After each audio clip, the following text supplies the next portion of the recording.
This episode is brought to you by Kia's first 3-row all-electric SUV, the Kia EV9, with available all-wheel drive and seating for up to 7 adults, with a 0 to 60 speed that thrills you 1 minute and available reclining lounge seats that unwind you the next. Visit kia.com/EV9 to learn more. Ask your Kia dealer for availability. No system, no matter how advanced, can compensate for all driver error and or driving conditions. Always drive safely.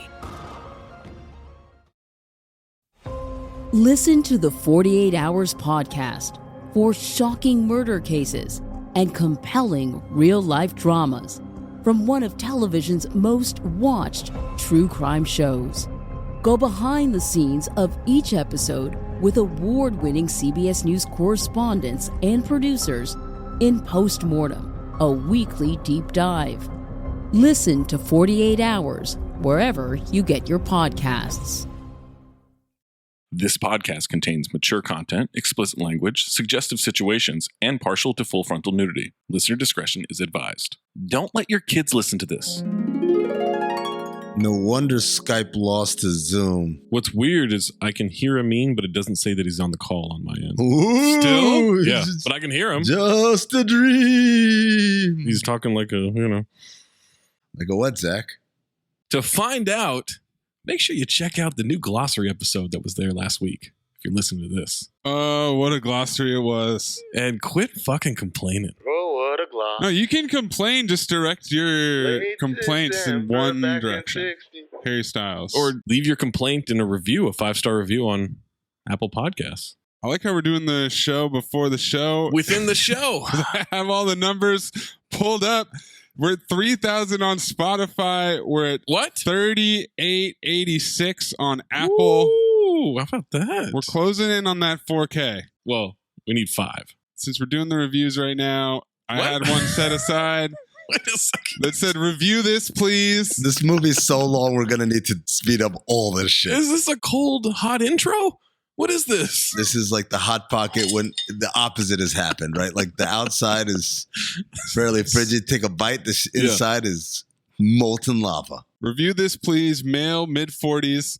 I keep reviewing, but the number doesn't change. How much would 12,000 reviews cost? That's a good question. Sir, this is a Wendy's. It's a great question. No matter how many times you review it, it's 1 review per account. If you want to sign up for 12,000 accounts, go for it. You want to buy 12,000 iPhones, or you could do the Apple Store technique, which several people have done. You go to an Apple Store, you go down the line, you go to Cinephobe in the podcast, you can do it on a computer, you can do it on a phone, you hit 5 stars, you leave a review. If you show me evidence that you did that in an Apple Store, I will guarantee you get a chance to win a copy of either Teddy Rex or Gallo Walkers on DVD. How about that? Before we get into the intro. I thought we were... Whoa, what? I thought we were in the intro. Well, actually, I don't know where we are. I don't know where we are in the episode. This wasn't repeat offenders. What time is it? Eric Bana, the worst actor we've ever had on the show. Oh, my God. Oh, my God, Zach. It's not even close. Why did you... just save it for... Well, then cut it out, you dick. You're lying. My parents died when I was a small boy. Yo, give him Louis Pinnock right now since we're all out of order, because that American accent's fucking terrible. For sure. Eric Bana trying to be mad. You're trying to tell me that this dipshit's from the desert? There's no way. I could not imagine spending 3 hours on something that I didn't like after 10 minutes. You don't like it. You are a weird individual to keep watching. What are you, nuts? You dedicated a week of your life to dislike something? Get a hobby, knit something, go for a walk.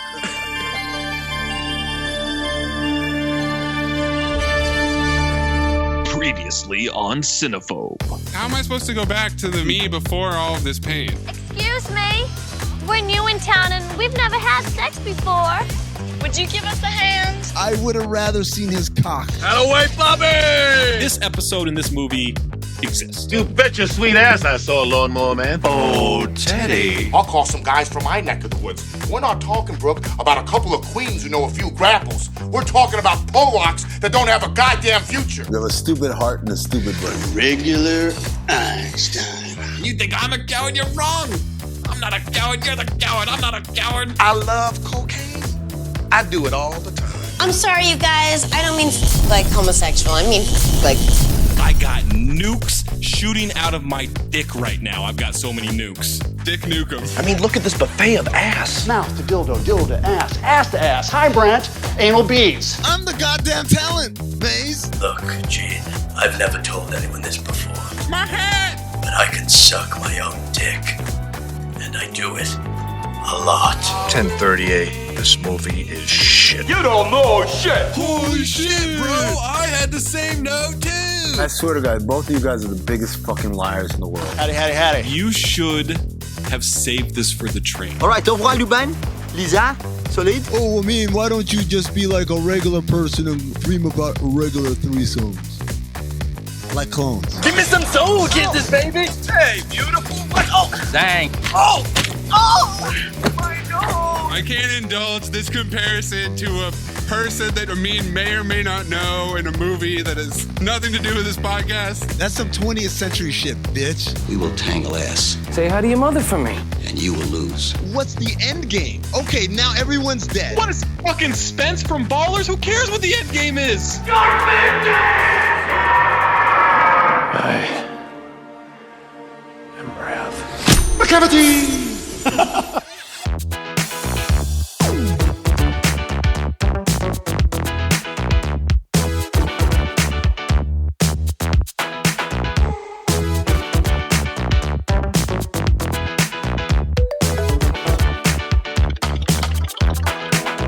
Welcome to Cinephobe, the podcast. We break down the movies you're afraid to admit you love. I thought you were going to take Carl Weathers.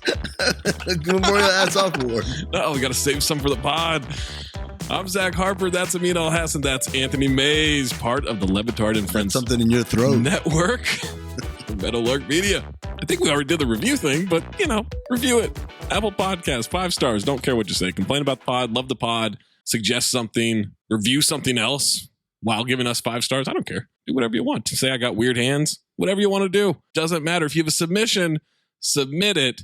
Just a reminder, 40% or lower on the Rotten Tomatoes audience or the critic score. Doesn't have to be both. Just has to be one of them. September is a super month we cape for, guys. Superhero/comic book month. Green Lantern had a nice ring to it, so I picked it with the first movie. Mays then transformed the movie month by selecting Venom with his pick. Now it's time for Amin to pick. So he tried to give us Judge Dredd, but the scheduling issues that Mays had already said were there still existed. No. The schedule issues that Mays talked about. I can't wait for this. I've been waiting all day for Amin to try to talk his way out of his own fuck up. Mays, has he ever just accepted accountability for getting something wrong? Just say you fucked up. You fucked up. It's fine. I heard Albert Paz is having a little bit of a moment. That could have been said louder, a little more like you're a broadcaster. At a microphone. You got, man, Dan, Sato, like Sato Voce. Sometimes I look at you and what I see is just undulating subtlety at every turn. Yes, that's what I see. You can't be loud all the time. No, man. that's right. Is it okay for me to talk, or do you guys just want to yell over me? That's the point of the show. Isn't it? Is it? It's possible. I don't know what this show is about. The scheduling issues that Mays alluded to were about Mike going on vacation. When I talked to Mike, he was about to go on vacation. He said, when I get back the week after, we will record this. He got back and new stuff that Mays had no knowledge of and nothing to do with came on his plate, and he said, you know what? I'm sorry to do this. I got to bail. Go ahead, make your jokes. But the reality is... Go ahead, make your jokes, you fucking coward. What coward? You're a coward. What coward? You said came on his plate. I just said, woo-hoo-hoo, and now you're getting all up in my business about this. All up in your business? I'm not going to... I told you to make your jokes. No, you said it with disdain. I gave you permission to make your jokes. I don't need your permission. All right, go ahead, man. I'm good. I made it. All right. Clip it, Mace. So, am I to understand correctly that you're throwing Mike Ryan under the bus? I'm throwing his busy, hectic work schedule that was unpredictable and came up out of nowhere under the bus, yes. So you're throwing Skipper and Bimmel under the bus? Sure. What? I mean, hell, we're going instead of just taking responsibility. Responsibility for what? Take responsibility for it. For what? For what? You're gonna throw the big man For out? what? Oh my goodness. I'm spiking. Hold on. See, this is what it is, Maze. I spike when this asshole gets on. Yes, I know. AKA the podcast. It's the podcast. Also, you said this asshole. That could be either of us. Could be anybody. It could be him. No shit, Sherlock. Could be himself. He could have been looking at a mirror. So what are we doing? So it means going with his backup pick, the 2003 action sci-fi Hulk. Superhero. Take it up with IMDb. Hulk stars Eric Bana, Jennifer Connelly, and Sam Elliott. This was Eric's first major role, but he had just been in Black Hawk Down and Finding Nemo. Do you know he's in Finding Nemo? I learned that today. So this started the Eric Bana run. And as we've talked about, not really fucking sure how that happened, man. All of a sudden, he's just everywhere. Me neither, man. I don't get it. Like, don't get me wrong. Like, he's good looking, but he's not great looking. He's in good shape. He's not in great shape. He's Australian, but he's not a good actor. He's not that Australian. He followed this up with Munich and Troy. Wasn't he the new husband in Funny People? He was, yeah. Also, The Other Boleyn Girl and Star Trek. It's literally a 6-year run where it's like Eric Bana. It's just like Gerard Butler. I'm like, why? I never got it. I never understood the appeal. Gerard Butler, I get. Yeah, I get the Gerard Butler thing. There's at least some charisma there. Is there? Isn't there? I would say he's better looking. Is he? Isn't he? Gerard Butler month.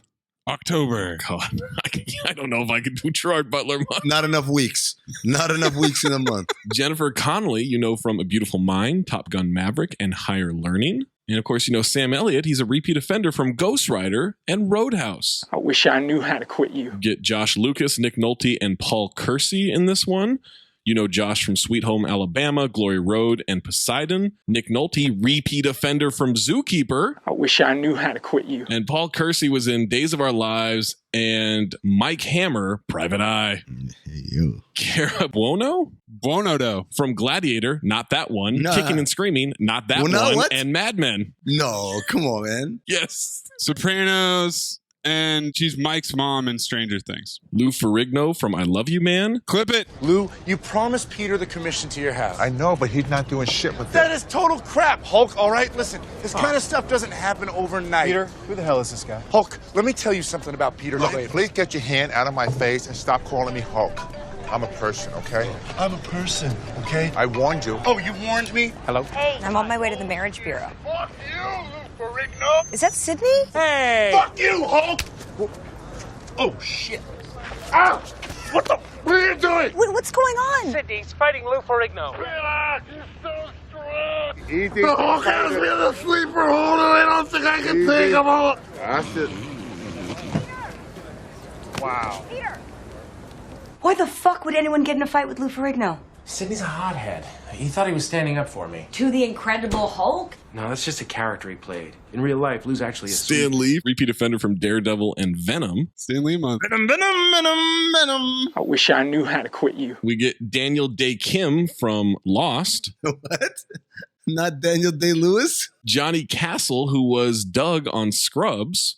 Repeat offender Michael Papajohn. Oh. We have the Pizza Man in Eraser, Delta Farce, and Predator 2. I always get a little kick from seeing Michael Papajohn's name in a cast. I love me some Michael Papajohn. He does make me happy. Kirk B.R. Wohler, repeat offender from Swordfish. And Cougar Zank, who was a producer, writer, camera and electrical department, and costume and wardrobe department, and set director for the short Tower 69 Malibu Beach Patrol. He did all those things. Spencer Pratt also wrote on that, by the way, that short. Good stuff. Cougar Zank, what a name. What part sounds more fake, the first name or the last name? I think the Zank. Zank, you know? I believe someone named Cougar. It's pronounced Cougar. Hulk was directed by Ang Lee, the 2-time Academy Award-winning director for Life of Pi and Brokeback Mountain. Also known for directing Sense and Sensibility, The Ice Storm, Crouching Tiger, Hidden Dragon, and repeat offender for Gemini Man. I wish I knew how to quit you. I had completely forgotten that he did Gemini Man. Yeah. And this is such a weird time in the Ang Lee arc because he did Crouching Tiger, Hidden Dragon. They handed him Hulk. He made this movie. And then he wins 2 Oscars. It's a crazy career path. Yeah, it's stunning. I've got thoughts about this, about Ang Lee and the job he did on this movie. I don't know whether to do it now or do it at the end of the pod. I think he will feature prominently in the wrap-up section. So I think we can talk about it there. Okay, all right. 5 writing credits on this one. Stan Lee and Jack Kirby created characters, a lot of comic book shit under their belts. James Schamus, story and screenplay, also wrote The Ice Storm and Crouching Tiger, Hidden Dragon. James Schamus had a movie that came out this year called The King's Daughter, which stars Pierce Brosnan and Benjamin Walker, who played Abraham Lincoln in the Vampire Hunter movie. Here's the plot description. King Louis XIV's quest for immortality leads him to capture and steal a mermaid's life force. So, The Little Mermaid? Just King Edition? That's true. I didn't think about it. La Petite Sirène. John Turman, screenplay credits, who will also be back when we do Fantastic Four, Rise of the Silver Surfer. And Michael France, screenplay credit, wrote Cliffhanger, Goldeneye, One of the Fantastic Fours, and Punisher. That guy's got a resume, huh? Synopsis for Hulk. Bruce Banner, a genetics researcher with a tragic past, suffers an accident that causes him to transform into a raging green monster when he gets angry. Tagline, Unleash the Fury. Sure. We got 5 other taglines. What if everything you were forced to keep inside was suddenly set free? Get that whistle ready. The inner beast will be released. Ooh. Rage, power, freedom. On June 20th, let it all out. Dude, how do they And last one, Unleash the hero within. No! God damn it. This one's so easy. What was your tagline, Maze? You won't like him when he's angry. It's so easy. Yeah, unfortunately, that's 3% of the movie, so it would have been false advertising. They don't give it away. They would have given away the ending. Spoiler alert. All right. $137 million estimated budget. Grossed $132.1 million US, $245.2 million worldwide. That's it. I got a hell of a trivia piece on this. Before we jump into this movie and before you listen to the rest of this podcast, Hulk is a rental. Rental war. Hulk receives 62% from the critics on 237 reviews on Rotten Tomatoes, 29% from the audience on over 250,000 ratings. It's the audience that made this eligible. How many audience eligible movies have we done over the years? Where it's only the audience? Yes. There's a couple. Beach Bum, Kiss of Death, What Men Want, Daredevil, Disclosure, Great White Hype. Wow. Most of those are, the critic score is in the 40s and the audience is a little lower than that. Mom and Dad. File. Hurricane Heist. Oh, File. Fucking face that. All right, Amin, would you like the positive or the negative reviews? I'm a glass half full kind of guy. Zach, give me the positives. Hey, John, that's weird. That glass looks half full to me. Wow, now that you mention it, it is half full. Joshua Rothkopf of In These Times. I ask you, is this not the correct way, the honorable way, for a studio to spend $150 million of its summer capital? Universal said the Hulk, and Lee heard something else, perhaps a story of dysfunctional families torn apart by ambition. Honorable. Honorable. Honorable. Honorable. Honorable? Honorable? Honorable. Michael Compton of Bowling Green Daily News. Straight out of Compton's. Forget the motherfucking name, Michael. Director Ang Lee has carefully crafted a movie that tells a very deliberate story, to the point where the action almost seems secondary. While some fans may be turned off by this approach, it's a fresh spin that works for the most part. It is a deliberate-ass story, I'll tell you that. Brian D. Johnson of Maclean's Magazine. Dick. By the time Hulk reaches its thermo-biblical climax, no one can complain that this is a macho blockbuster with no substance. Call it crouching ego, hulking id. I have a feeling there are going to be people complaining very shortly. Joel Siegel of Good Morning America. See you, y'all. The worst thing I can say about this movie is that it's so smart, so deep, so well done. It might be too good for the teenage boy audience these films are usually aimed at. Then again, That might be the best thing I can say about it. I love how good you guys are too stupid to know. Tim Brayton of Antagony and Ecstasy. Whatever problems it has as a story, at least Hulk tried, honestly and desperately, to push the comic book movie into new places emotionally and stylistically. I do agree with that. Stylistically, I will say. Yeah. Emotionally, no. Not with dead fish Eric Bana just trying to act his way through any scene. Flopping his way through the movie. David Anson of Newsweek. Where so many comic book movies feel as disposable as Kleenex, the passionate, uncynical Hulk stamps itself into your memory. Lee's movies are built to last. Those happy tissues or sad tissues? Steve Crum of the Kansas City Kansan. I cannot recall seeing a tank being lobbed at a copter with such finesse. Stephen Himes of Film Snob. Film critics should be ashamed of themselves for not rallying to Hulk's cause, what the blockbuster should strive to be. Don't agree with that. Chuck Russell of Film Threat. Cuck Russell? Cuck Russell of Film Threat. Think good Sam Raimi, Evil Dead 2, The Gift, and not hack Sam Raimi, Kevin Costner baseball movie, Spider-Man. What?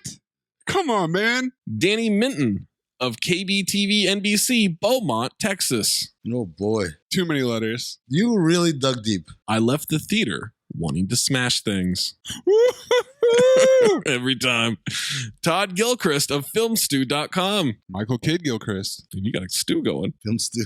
Megaplex masterpiece, the summer's best film so far, and a front contender for year-end top 10 lists with 6 months left to go. No. What came out in 2003? Can you name 10 better movies than this? I'm sure. Finding Nemo. The Rundown? Yes. Matrix Reloaded. Cradle to the Grave? Oh. Lord of the Rings, Return of the King. Mystic River? Bruce Almighty. Bringing Down the House? X2, X-Men United. Yes. Oh, here's one. League of an Extraordinary Gentleman? Yes. No. That's better? Spoiler. TBD on that. Yeah. Elf. Kangaroo Jack? Bad Boys 2. Honey. Too Fast, Too Furious, Future Cinephobe. Kill Bill Volume 1. Tony Medley's favorite movie, Freaky Friday. Oh, yeah. Catch Me If You Can. Oh, yes, absolutely. Holes. School of Rock. Old School. Bad Santa. Skipping all the good ones, like The Medallion. And something called River World. Is that, hold on. Is that supposed to be like Waterworld? I think so. But now the world is just rivers? Yes. How does that even work? Hale, an American astronaut, dies and is reincarnated with other persons who have lived throughout all of human history and end up on a mysterious planet called Riverworld.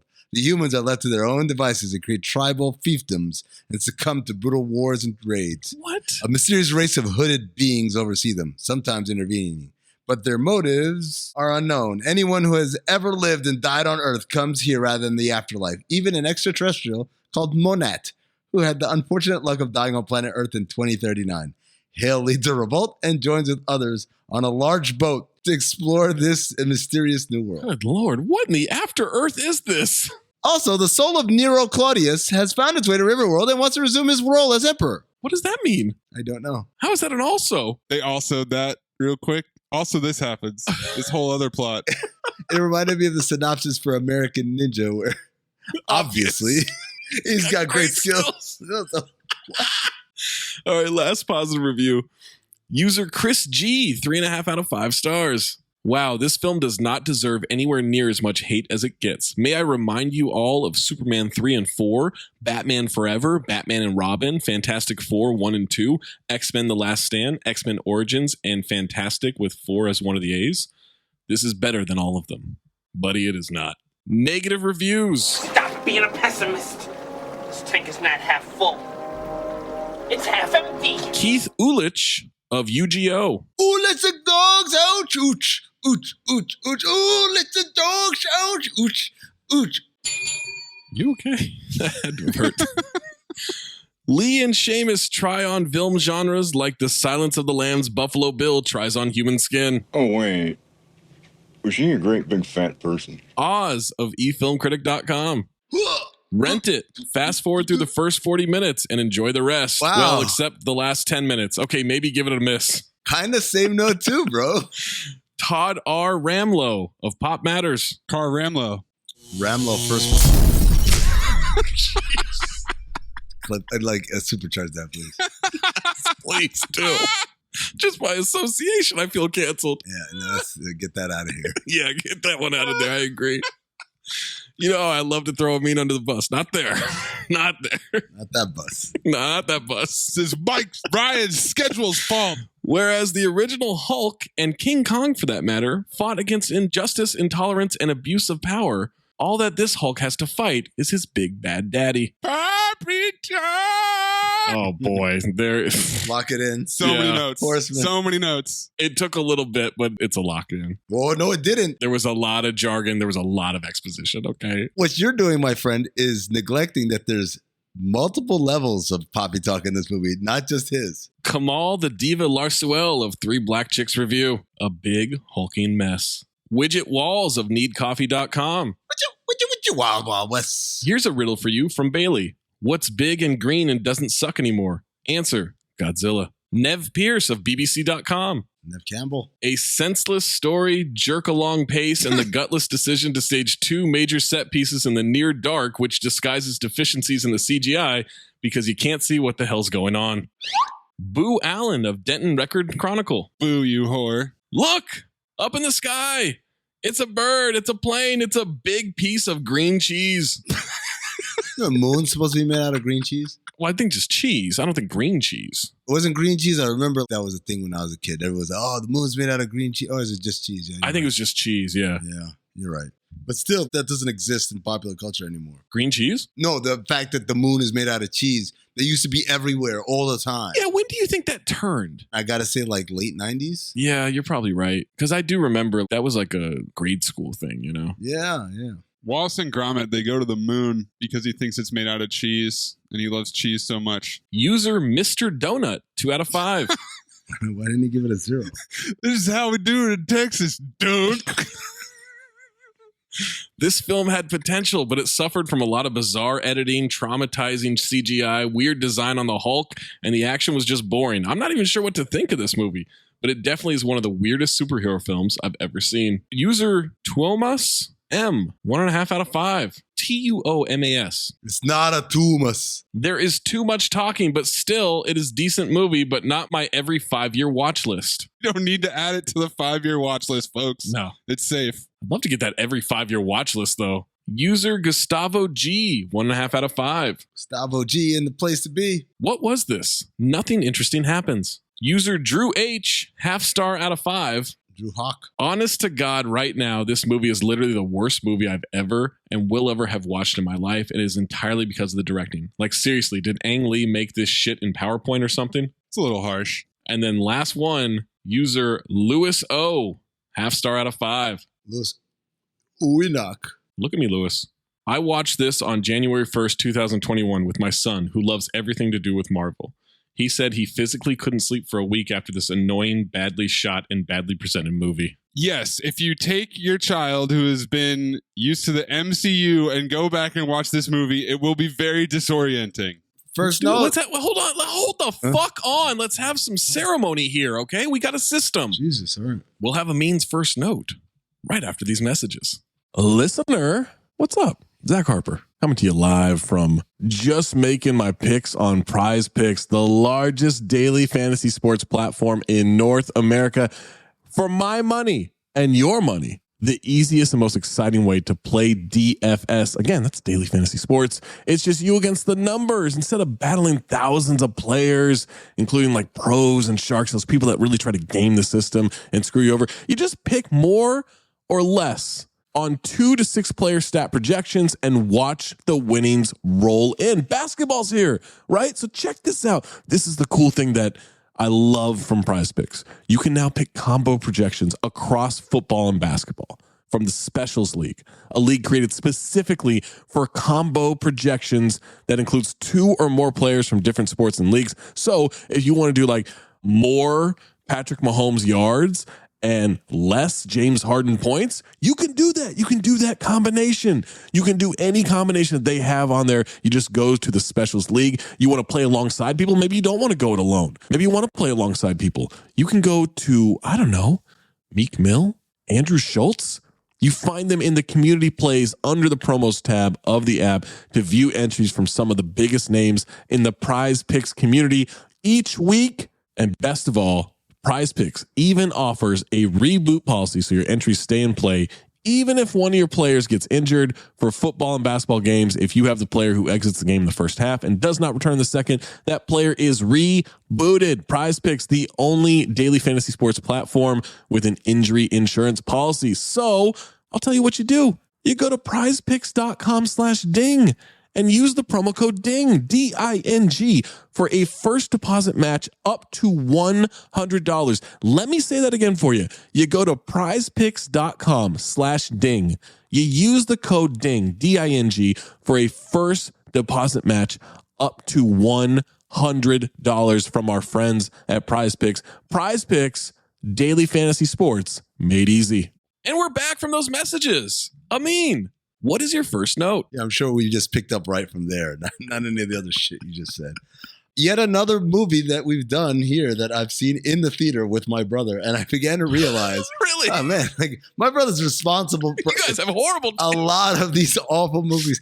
I think I've talked to him about this podcast like maybe once before. Like, oh, how's the podcast? Oh, it's going all right, whatever. What's the premise again? I'm like, oh, we watch bad movies and try to ascertain whether they're accurately rated or not. And that's it. Like, I've never discussed it, but now that I saw this with my brothers, like, League of Extraordinary Gentlemen, Adventures of Pluto Nash. And I began to realize, like, is this our shared thing that I just somehow forgot? We watch terrible movies together. Oh, some repressed memories. Teenage Mutant Ninja Turtles Secret of the Ooze is definitely on that list. That was on videotape. Howard the Duck is another one we saw together on tape. It's a sizable list. He's by far in the lead. There's no one I've seen more of these bad movies with than my brother. Do you guys see this in the theater, or have you ever even watched it before? No. I'd never seen this before. I've seen like parts of it on like FX or something, but only like a couple minutes here and there. Got you. Maze, what about you? I did see it. I feel like it's possible my dad and I saw this in the theater, but I didn't see the 2008 Hulk movie. In fact, I think it's the only MCU movie that I've never seen. I haven't seen that either, but they referenced it in She-Hulk. Yeah. I had no idea who that was. It's great. Very well done.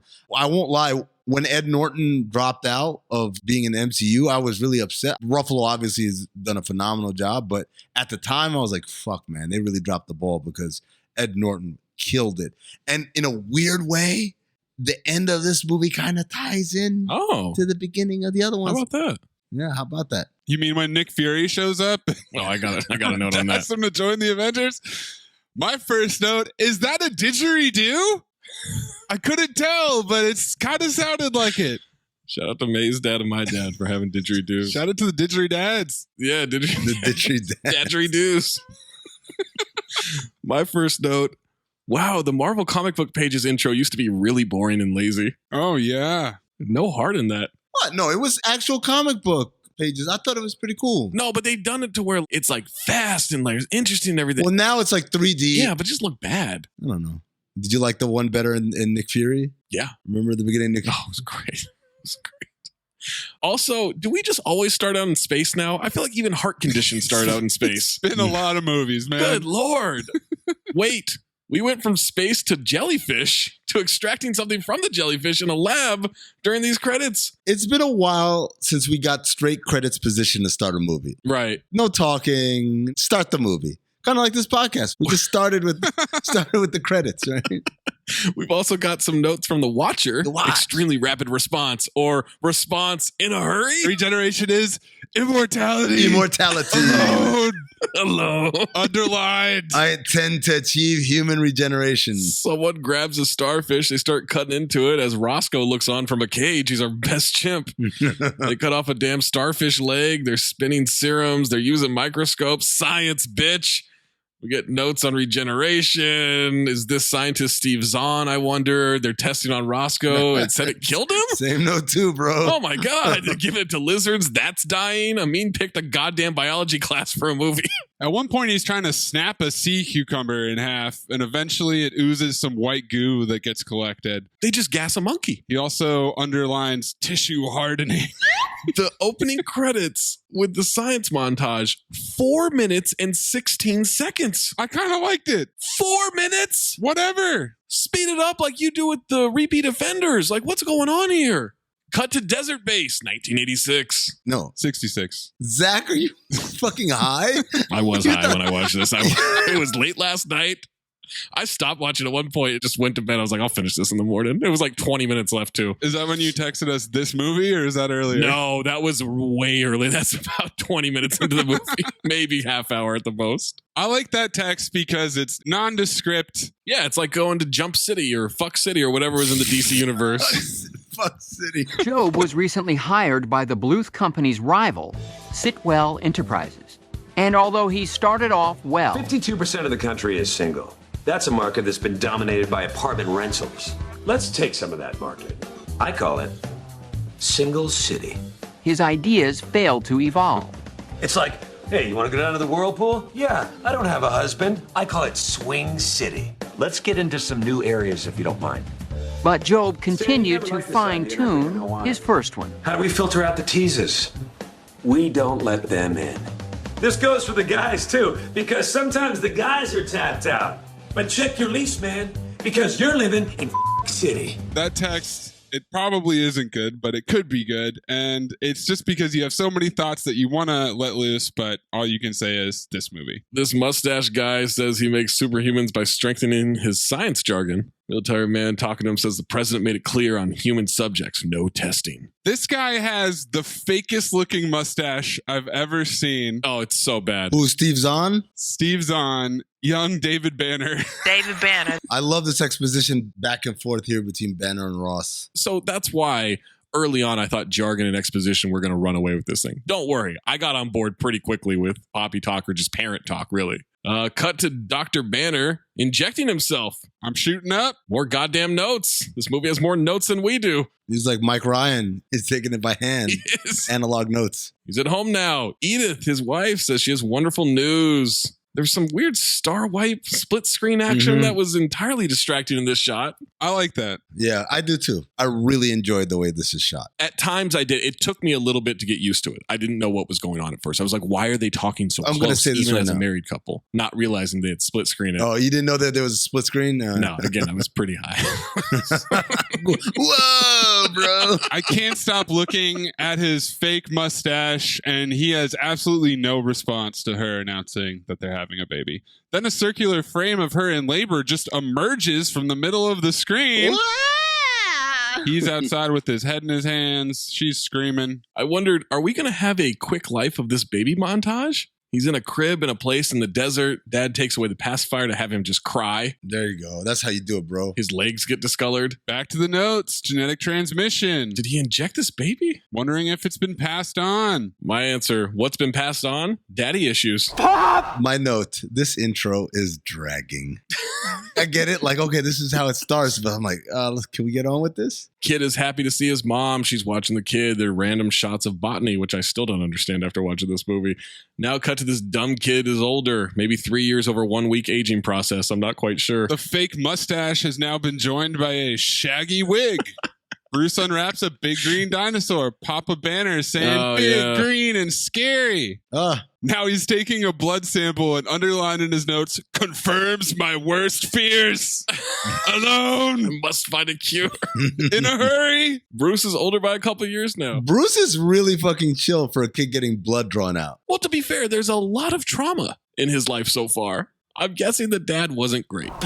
There's a lot of repressed memories, repressed feelings, PTSD happening. He walks in the house with a head wound. Some kid named Jack with a stick hit him, and Bruce wouldn't hit him back, some narc says.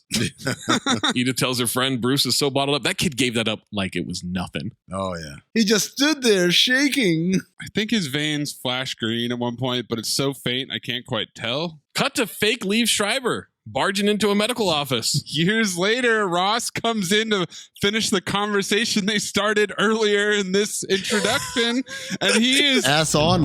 The samples we found in your lab, they were human blood. You've ignored protocol. You had no right snooping around in my lab. That's my business. Wrong, Banner.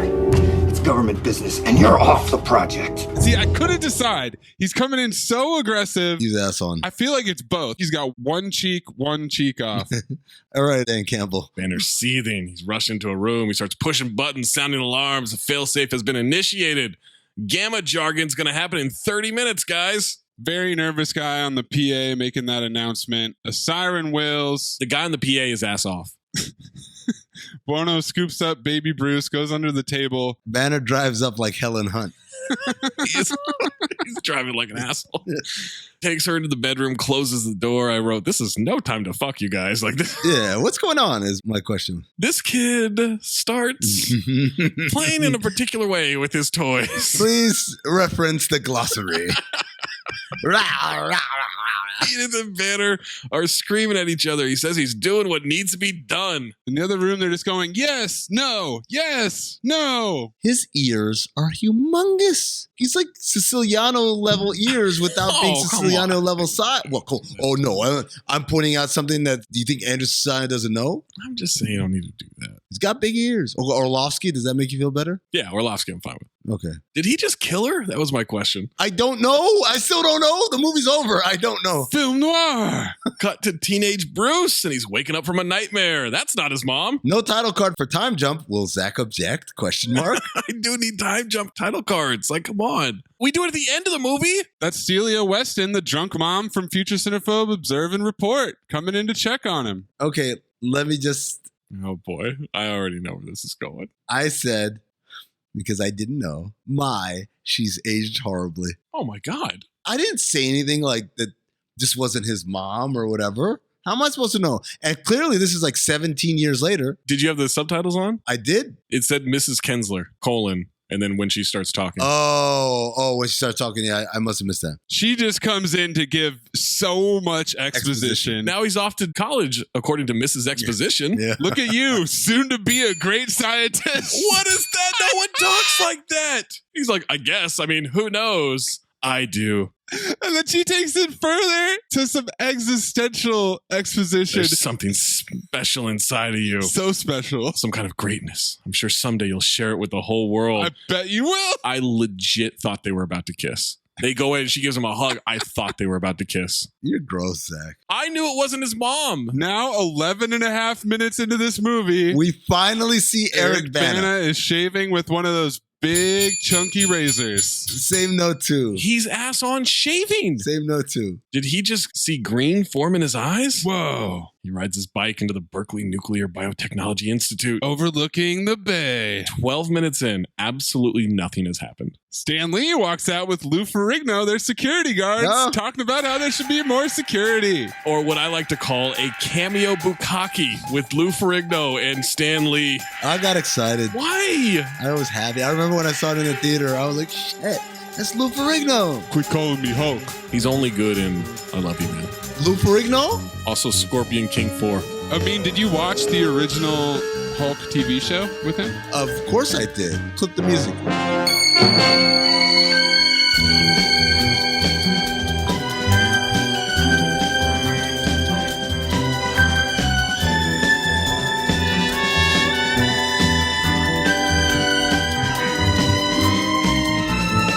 You'll remember Scorpion King 4 is the one where I bought a Blu-ray copy, was going to Atlanta to celebrate birthdays, but we were going to jokingly watch it. I forgot it. So then we bought a digital copy. So I bought Scorpion King 4 twice. Twice. Yeah, Scorpion King 8. I'm about this life, in case you were wondering.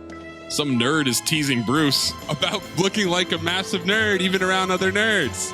That's not even exposition.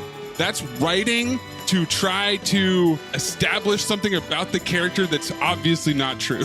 Right. That he's a nerd? They're trying to point out. He doesn't look like a nerd. The guy that calls him a nerd looks like a nerd. Right. And I believe he's a scientist of expositionology, because he then says, can I just ask, were you wearing the helmet while she dumped you? It protects my very important brain. Go prep the samples. Betty says hi. He takes the helmet off. I hate them. I just got here. Who do we hate? Review board. We have a presentation on Tuesday. Cobra formula. So clunky, this exposition. This movie is nothing but exposition and jargon. This is like Magic and Bird in the finals. Speaking of jargon, you start talking about microbes and nanobeds, you sound almost passionate. I'm sorry, that was rude. Because they broke up, guys. Well, nobody expects this to be easy. Us giving so much exposition together with being so close. You're just a byproduct of my inexplicable obsession with exposition. Oh my God. And distant men. I'll get over us. I find Jennifer Connelly's eyebrows to be very distracting, and not in a good way. I like them. I don't like them because clearly she colors them in. There's a certain extra jet blackishness to them. Also, there's not really a texture. There's no individual hair fibers there. It's just drawn on like a Muppet. In case you were wondering, that was Amin Hassan denigrating the way a woman likes to look. No.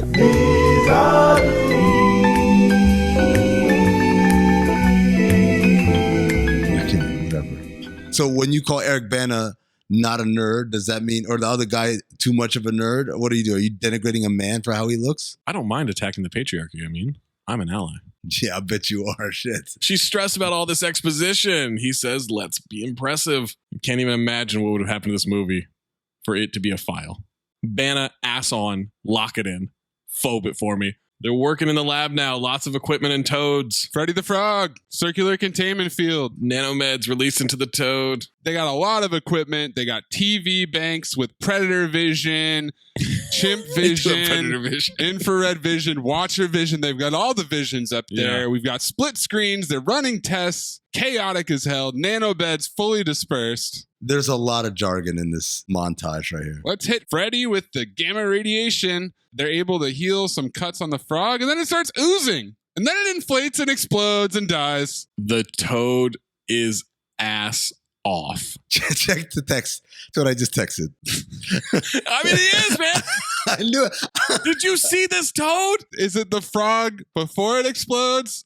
Or when it's exploding? When is it ass off? Kind of both, but I meant before. Before. Okay. When the thing is healing and they get this shot of the frog kind of breathing with its gullet kind of moving in and out, that's when I wrote that note. I said, Zach will for sure give an asshole. That toad knows when to breathe way more than Art in fucking Fallen. Let me tell you guys something to the listeners. If there's ever an animal in a scene, except if it's a bull, except if it's a CGI bull. Oh, the CGI bull in Red Notice is terrible. It is getting an ass off nomination from Zach. You can set your watch to that. And just know for the listener, if there's a woman in the movie, she's getting ass on from Amin. Okay, we'll see by the end of this movie. All right.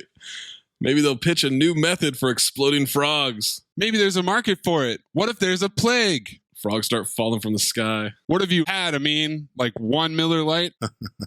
I laughed at that line. She's asking about his birth parents. He plays dumb. He doesn't know anything. Says they died before he could remember anything. Bring on the puppy talk. Let's go. There it is. Look, I said it was magic and bird between exposition and jargon. And then Poppy Talk Michael Jordan comes in and just destroys the league. Jump from the free throw line and just... Jump from the free line, dunked on both of them. I said, wait, so that wasn't his mom who sent him off to college? He says, why do you always come back to this? I wrote for exposition purposes, of course. She's hoping there's more to him. Guess there couldn't be any less. He's kind of being a dick to her for no reason. I didn't like how he talked to her. There's not a chance these two were in a relationship. I barely buy that they have the chemistry of two random people who just met 5 minutes ago, let alone people that were in a relationship. Absolutely no chemistry. Which is ironic because they're surrounded by beakers and vials. Well done, Mace. I'll allow it. Fake Chris Evans comes in. You got him as fake Chris Evans, Zach. I've got him as fake the guy from Can't Hardly Wait who wants to get with Jennifer Love Hewitt. You really do have Caucasian face blindness. I heard you talk about that yesterday. You do not understand what white people look like. Go look them up. I'm doing it right now. Go find me 2 pictures. All right, Maze, we can get through this movie. Glenn is waiting for Betty. What happened to his uniform? Well, he switched over from the military to exposition subcontracting. Oh, watch this. This is also a weird, unnecessary use of the multi-panel here when they see each other. Yeah. And then I started questioning it because sometimes it makes sense. Sometimes it really doesn't. He says she's looking good. Follows her to her college office. Asks how business is. He's heard interesting things about what they're doing here. Little molecular machines have some incredible implications. Nice alliteration there. Offers her 10 times her salary to work for Atheon. Look at what I just sent, the picture. Look at you, Louie. No, it doesn't look like him. It does. That's not even close. Yes. They have a similar haircut. No, look at his face. They look nothing alike physically. Look at the eyes and the stupid fucking look on his, kind of like surprise and shit. Atheon. Oh, I gotta find my notes. Here we go. Glenn has turn of the century bitch hair. Oh, he does have turn of the century bitch hair for sure. And then Glenn is horny. You're looking good. get paid 10 times as much as you do now, and you own a piece of the patents. Just say the word. And she says 2 words, the door. He offered her owning part of the patents, and she said no? Owning the patents, that's where the money's at. That's where you're going to be generationally wealthy. Sure, but she's not into it. Guys, the military is bad, as we'll soon learn. Bruce walks in, Glenn walks out. Eric Bana has absolutely no presence here. None. He might as well be an extra. Daniel Day Kim comes into Sam Elliott's office. Guess what? Chicken butt. He's Betty's dad. Oh, here's an exposition file on Betty's lab. Did you guys see the exposition photos on his desk? Sure did. It's 20 minutes of exposition in this movie so far. She's walking out and asks the janitor what happened to Benny. Benny's dead. I'm the new guy. Benny's dead. And her response to a janitor's dead is just, Zach, let's be real. She doesn't give a shit. She knew enough to know his name. Yeah, because she wants to tell him, like, yo, my trash is overflowing, brother. Make sure you empty it out. You didn't do that shit last time, Benny. This Michelle Beadle cheese bust is in my desk still. Can you please throw that out? Facilities. Green cheese like the moon is made out of. All right, that's Nolte's voice. We don't see him, but now we're back to Bruce on the computer. It's instantly recognizable that it's his voice. So yeah, and he pulls out some 20 CB developed Kodak photos. When he pulls the photo out, we discover that Ang Lee invented iPhone live photos because the photo is moving. Yo, I wasn't tripping or anything, right? But I was high. But when I saw that photo fucking move, I was like, what the fuck's happening here? I was just a little slow to catch up. We see that it's Bruce running up. They pose. It turns into a flashback. Chunky ass sweaters. What kind of camera is that, Maze? A Nikon FM3A, one of the last successful film camera bodies. Because this is right on the cusp of the digital SLR revolution, guys. Now, is that going to be a good camera for like outside and on the timer and like you got to make sure the shot's right? It's going to be perfect to just prop up on a rock, set a timer and sprint into it not knowing what the frame's going to be. That's how you take good pictures. I trust your expertise. We cut to that day. They're talking about dreams that she's having. It starts with a memory, her first memory image she has from when she was 2. Is this a flashback of a dream inside a flashback? Yep. It's these dreams, doctor. I keep having them, and they're terrible. So I said, let me and Zach watch them and try to ascertain whether they're actually terrible or maybe they get a fair shake. That's Betty's Dreams, produced by Anthony Mayes, wherever you get REM sleep. This week, nuclear blast on my army base. Fake Liev Schreiber having a milkshake with her as an army jeep rolls up and he just leaves his daughter. Yeah. Just absolutely leaves her. He has to go do Hard Knocks. Train goes on and she's alone. She's at the Scooper Duper. Then a green explosion in the distance. Bruce then picks her up. What the fuck is happening? Scooper Duper sounds like poop, right? For sure. It just has shit connotations to it. I think it was chocolate ice cream on the sign, so it didn't really clear it up. Maybe they served the shit flavored ice cream that Nathan For You created.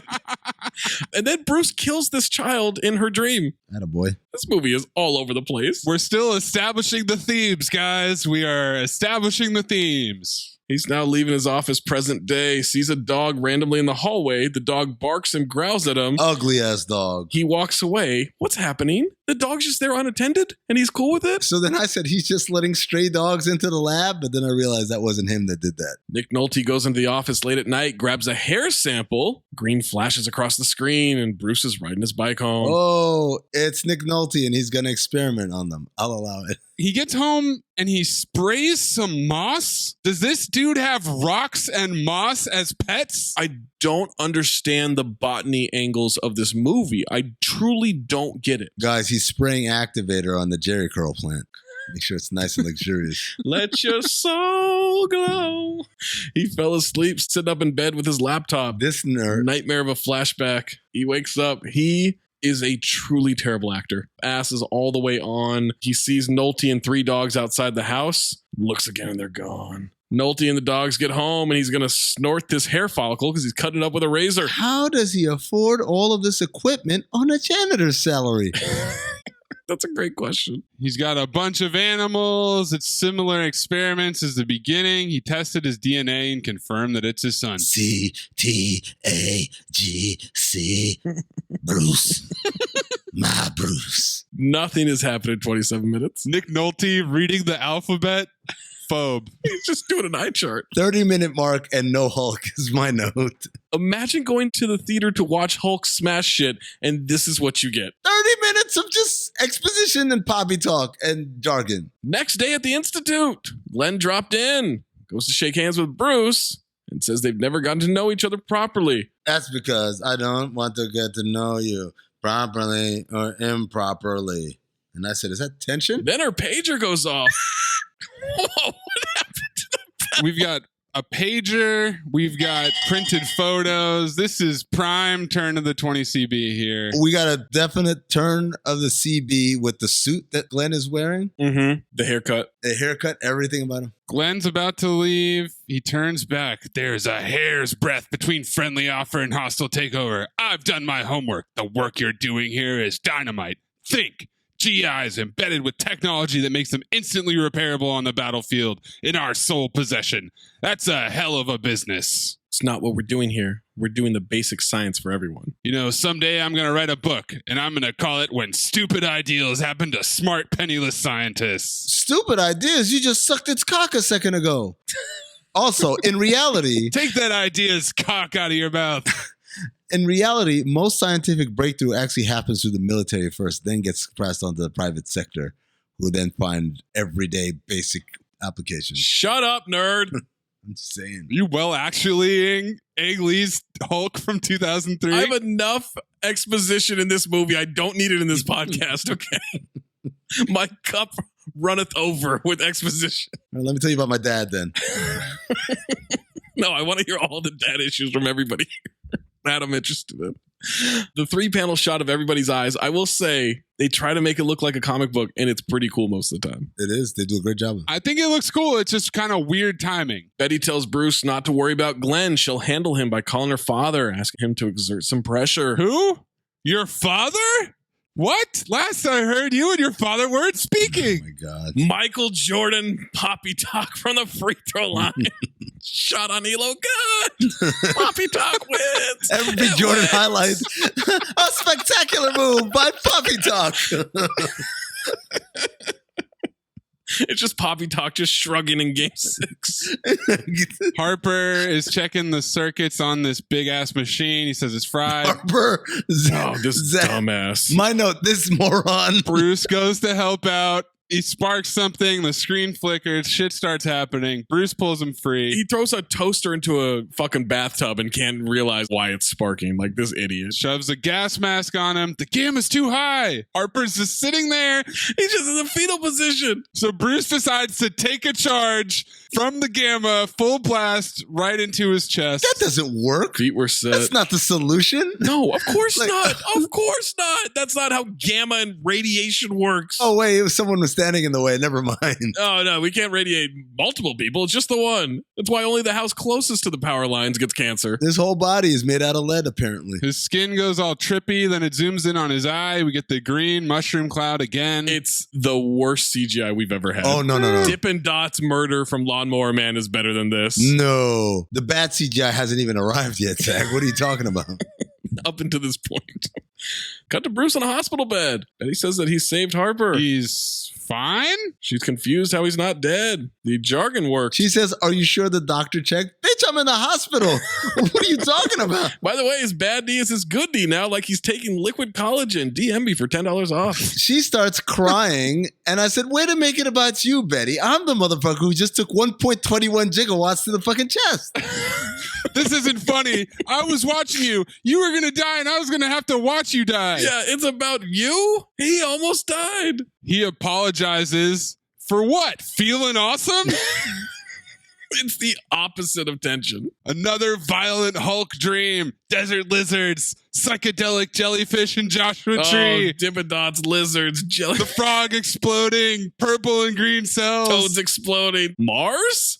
Is there Mars there? Yeah, I don't know. And then a door opens and the Hulk is lurking in the shadows. Hulk, and then the Hulk opens the door to watch like he's fucking Hulk O'Leary.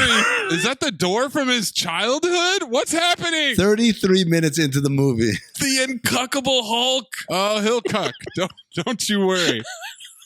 What is he doing? Just fucking standing in a dark doorway. I said the Hulk is in the closet. He is. He'll come out of the closet in a little bit. I'm coming out. I want the world to smash. Cut to Nolte and the dogs in the room. He wakes up. Cuck O'Leary for Nolte. Your name is not Krenzler. It's Banner. Bruce Banner. How'd you get in here? I work here now in the labs. The late shift keeps me close to you. He legit got the janitor job? Yeah. He's not just impersonating? He killed Benny. That's off camera. They don't explain that. Nolte's so ass off that when he's helping him with the IV, he's fiddling the fuck out of that IV for like 30 minutes. I'm like, what are you doing? Just stick it in there. Whoa. Oh, okay. It's poppy talk, remember. You always work so late. Your friend, Miss Ross. He's going to exposition to Bruce why he survived. You're thinking there's something inside, something different, inexplicable. I can help you understand if you'll let me, if you'll forgive me. Look, mister, I'm sure I have nothing to forgive you for. So perhaps you should leave now. I'll be fine. You must know. You may not want to believe it, but I can see it in your eyes. So much like your mother's. Of course, you're my flesh and blood.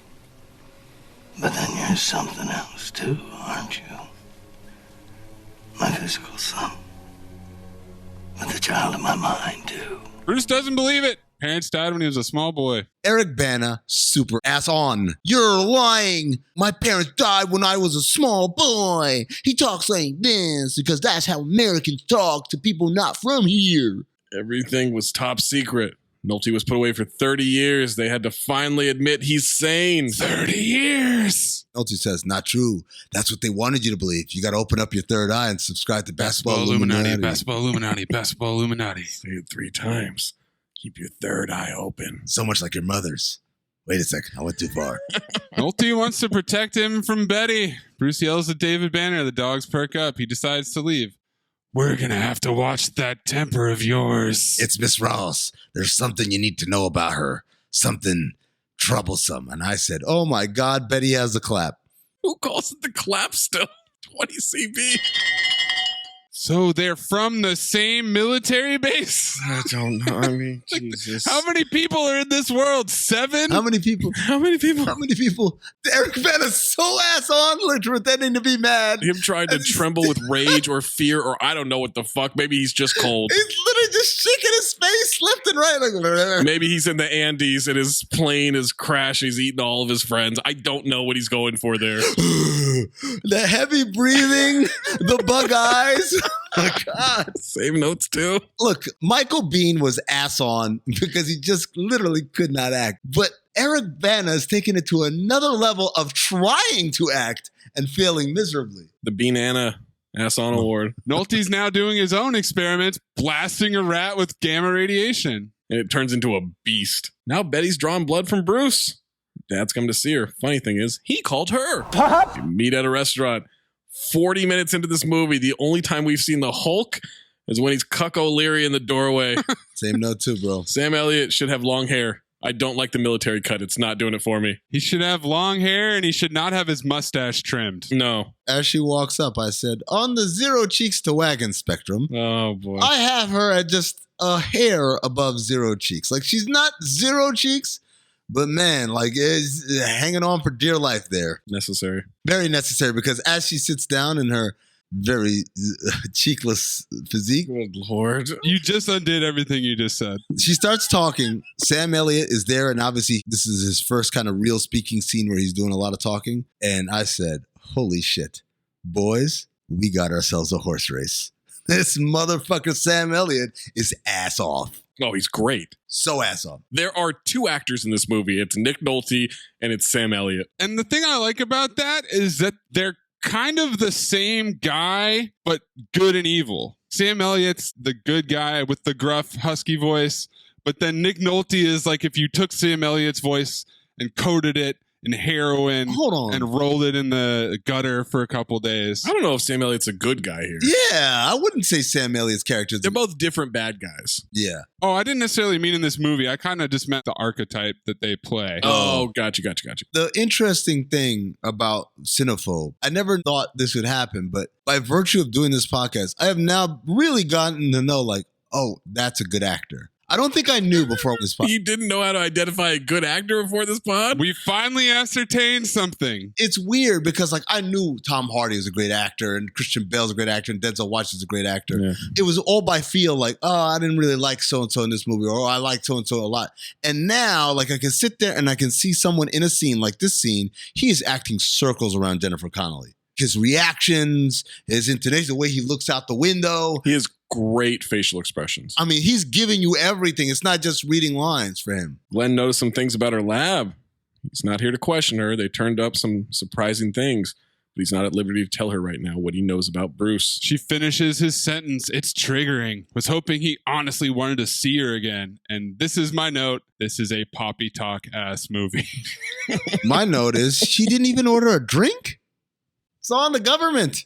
What? Only Amin is concentrated on this. It's on Uncle Sam. She just got there. I know. She was there for 3 minutes. Why would she leave? That's my point. It's an open bar. That's my point. I don't even know if the waiter was there. That's my point, Zach. Order 3 cocktails. Stay a while. Chill out a little. Get like a double. It's on Uncle Sam and then keep it moving. She's seeing her estranged father who is still treating her like shit. And you're wondering why she's not ordering 2 Bloody Marys right now. That she won't have to pay for. I'm just saying, man. You got to take advantage. Just could I have 1, 2, maybe 2 drinks sometime? What, I'm an alcoholic now? Bruce is in the lab looking at cells, computer screens. We get Echo's position of what Nolte said about Bruce 5 minutes ago. And what he's been seeking. I don't need that short-term flashback Echo shit. Get that out of here. Windows XP makes a comeback. It's basically the fucking LA Bridge at this point. Is that a Windows 95? Phone rings. He's starting to get agitated. Betty leaves messages about having flashbacks to agitating things like Toad's blowing up in her nightmare. She says she's screwed up. 40 minutes in, will we see the Hulk? Her father suspects Bruce of something, thinks they're planning something with the lab. I wasn't quite paying attention, so I said, I screwed my father. What?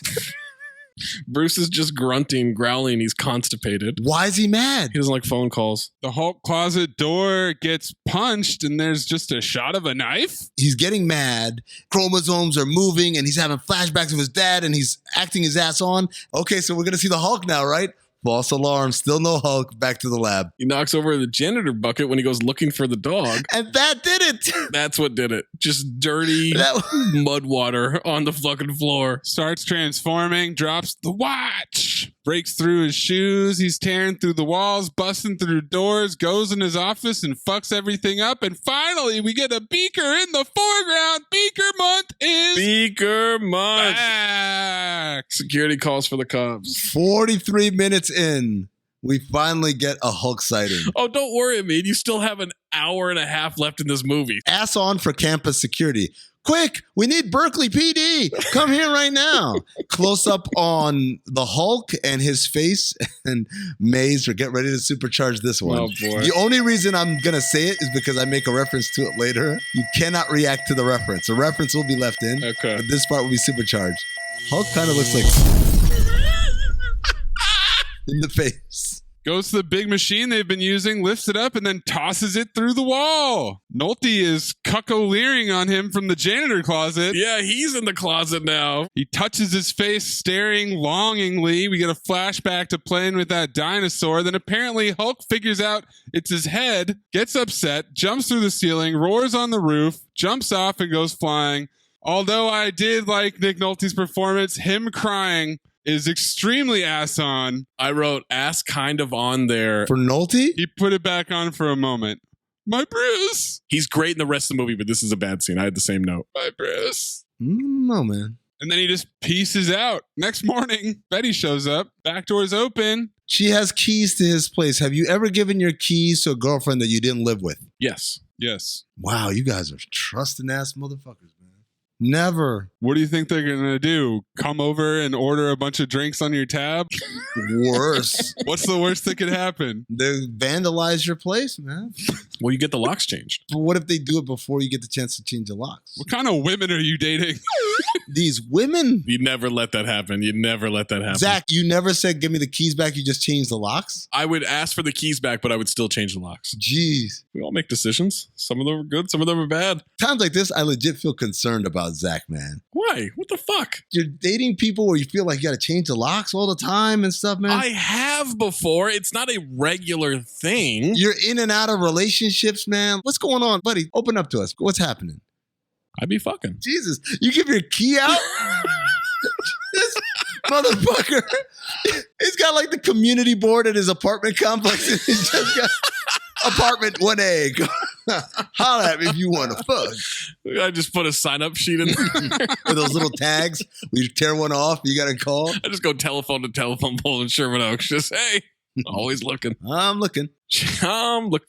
Bruce is in torn pants, nothing else on the bed. She tells him about an explosion in the building. She was worried about him. What happened to him last night? He's eating chicken with his bare hands like Venom. Venom, venom, venom, venom. He had the most vivid dream. It was like being born.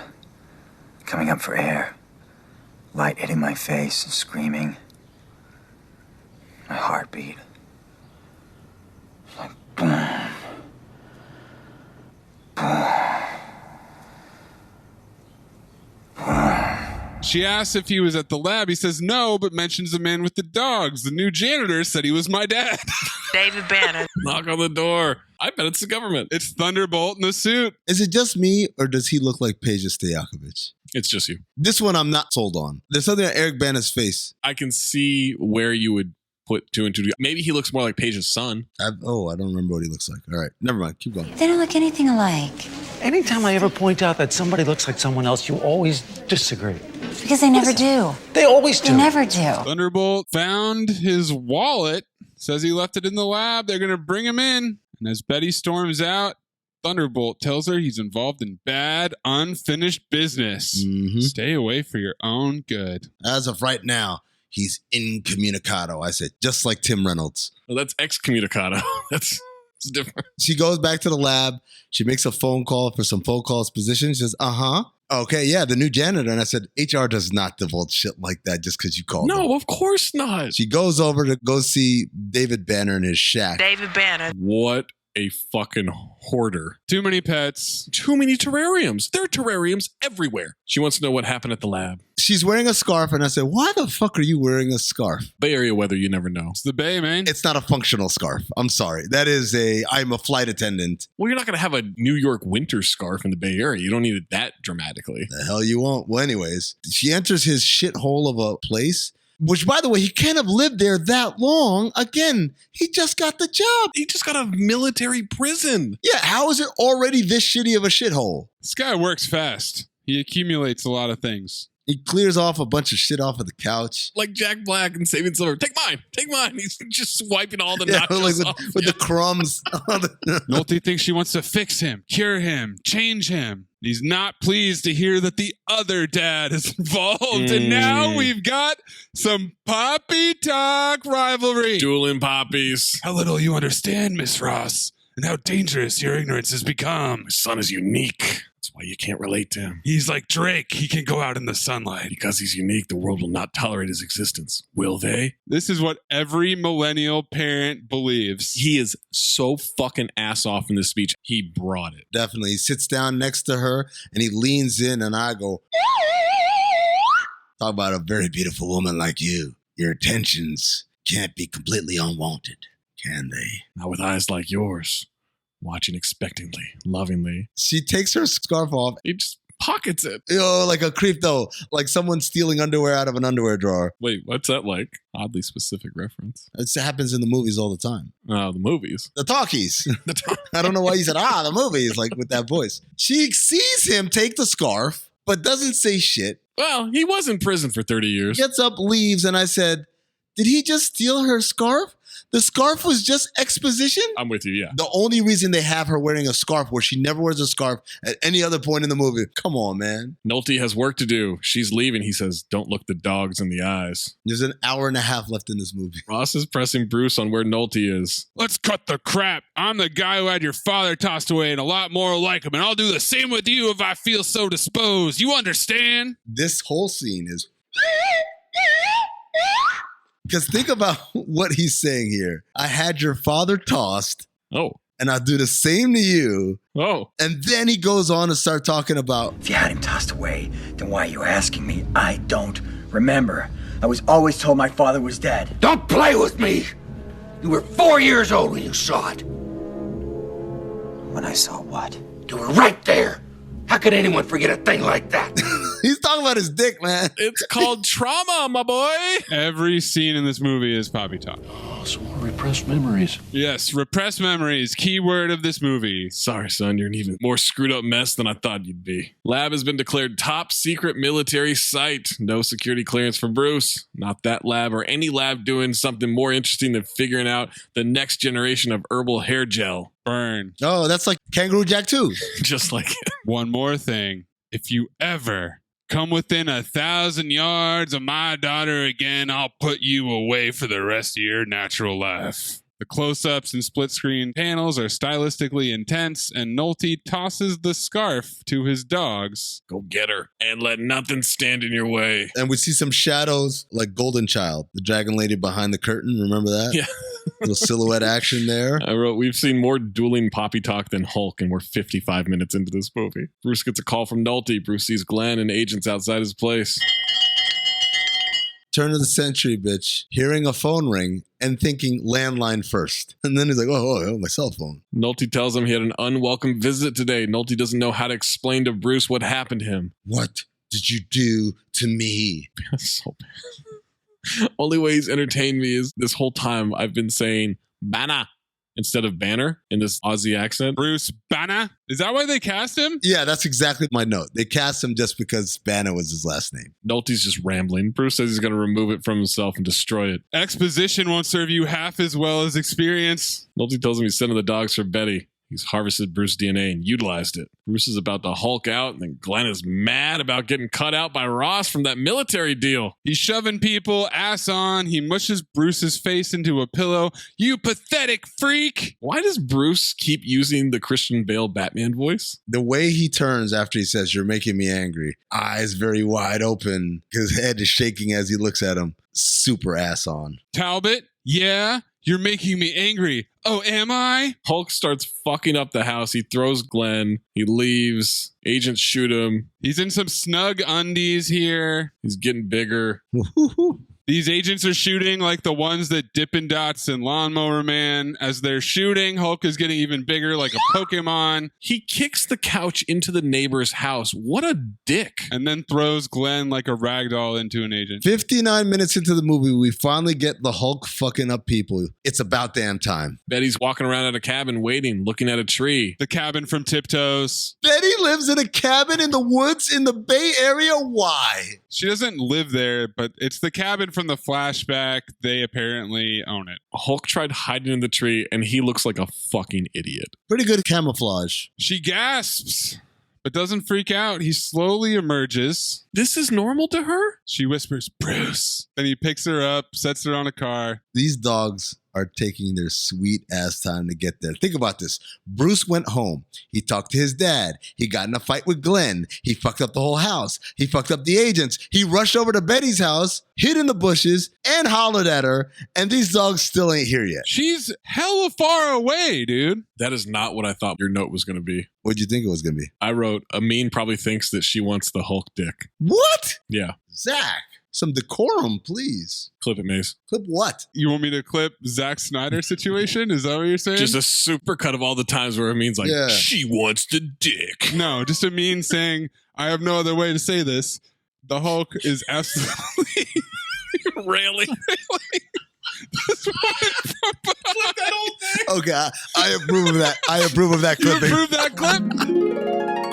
Guys, this Zack Snyder thing has escalated because Joss Whedon, who we know him as a guy who directed Avengers, Age of Ultron, as well as some other Marvel movies. Didn't he have some shitty things happen or something? Well, let me tell you something. There's some shitty things happening right here because Oh. he quote tweeted Zack Snyder's canon pick with the Hulk. I don't know how else to say this. Absolutely railing some woman from the back. What? Face down, ass up. That's the way we like to fuck. Where is this? All right. Because I'm not seeing it on his Twitter. What Twitter are you looking at, Amin? Yeah. Did the internet fool me? Are you too soon? I think the internet fooled you. I think the internet fooled you. This is not real. Now that I read, Text doesn't even look real. Did you read the text. caption? Dude can play this game, you piece of shit.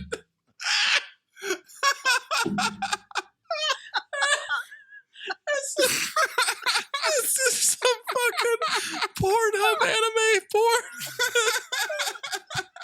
It's not real. What did you say to start this off? Like, things have changed. New shit has come to light. I wish I'd read the caption. I wish I'd read the caption first. Across the lake, 3 Hulk dogs emerge with glowing green eyes. He shoves her in the car like he's putting away groceries. The dogs easily jump across the lake. He's fighting them with a big log. He's wrestling with the dogs. Betty finally turns the car on, then changes her mind. Hulk slaps the shit out of one dog. Slaps the shit out of it. Like Dame Wayans and Blank Man. Come on, Susan. Hits one with the other, picks up a leg, punches it in the nuts, throws it down. He jumps up into a big tree. The dogs follow him up there. They fall. The tree collapses. Fuck them doggies up, man. He hits one dog with the rock, punches another in its throat, then smashes it, and a splash of green goo smoke shows up. Yeah. It's definitely come. Well, it's come like. Then he jumps and crushes the poodle through the windshield, and it looks exactly like the panther from Anaconda. That's the exact same picture. Same pose too, bro. The panther is way more surprised. Like Zach said at the time, the panther looks like someone has had a finger shoved up their ass. It wasn't expecting it. Meanwhile, this thing just looks like it's like, ah, shit, I'm getting my ass beat. I wondered if dogs getting beaten was going to be Amin's golden dumpster. We'll find out later on in the show. He tosses it, poof of green smoke. I mean, he's just murdering dogs. One last dog pops up and bites him. Does he just flex and grow until the dog's jaw snaps? I'm not sure, but it whimpers, and then he rips it apart. More green ooze smoke. Ooze. He stumbles away, falls down near a pond, looks in the water at his reflection. Do ponds and lakes ever have a reflection like that when you look in them? Never. When Ang Lee's directing it, you goddamn right they do. Bet your ass, yeah. He turns back into Bruce and he's stumbling towards the car. Butt ass naked. He starts to Hulk out again and choke her. Yeah, and I said she kind of likes it. And I'm wrong for thinking you were going to say she wants the Hulk dick. What? That was 90 seconds ago.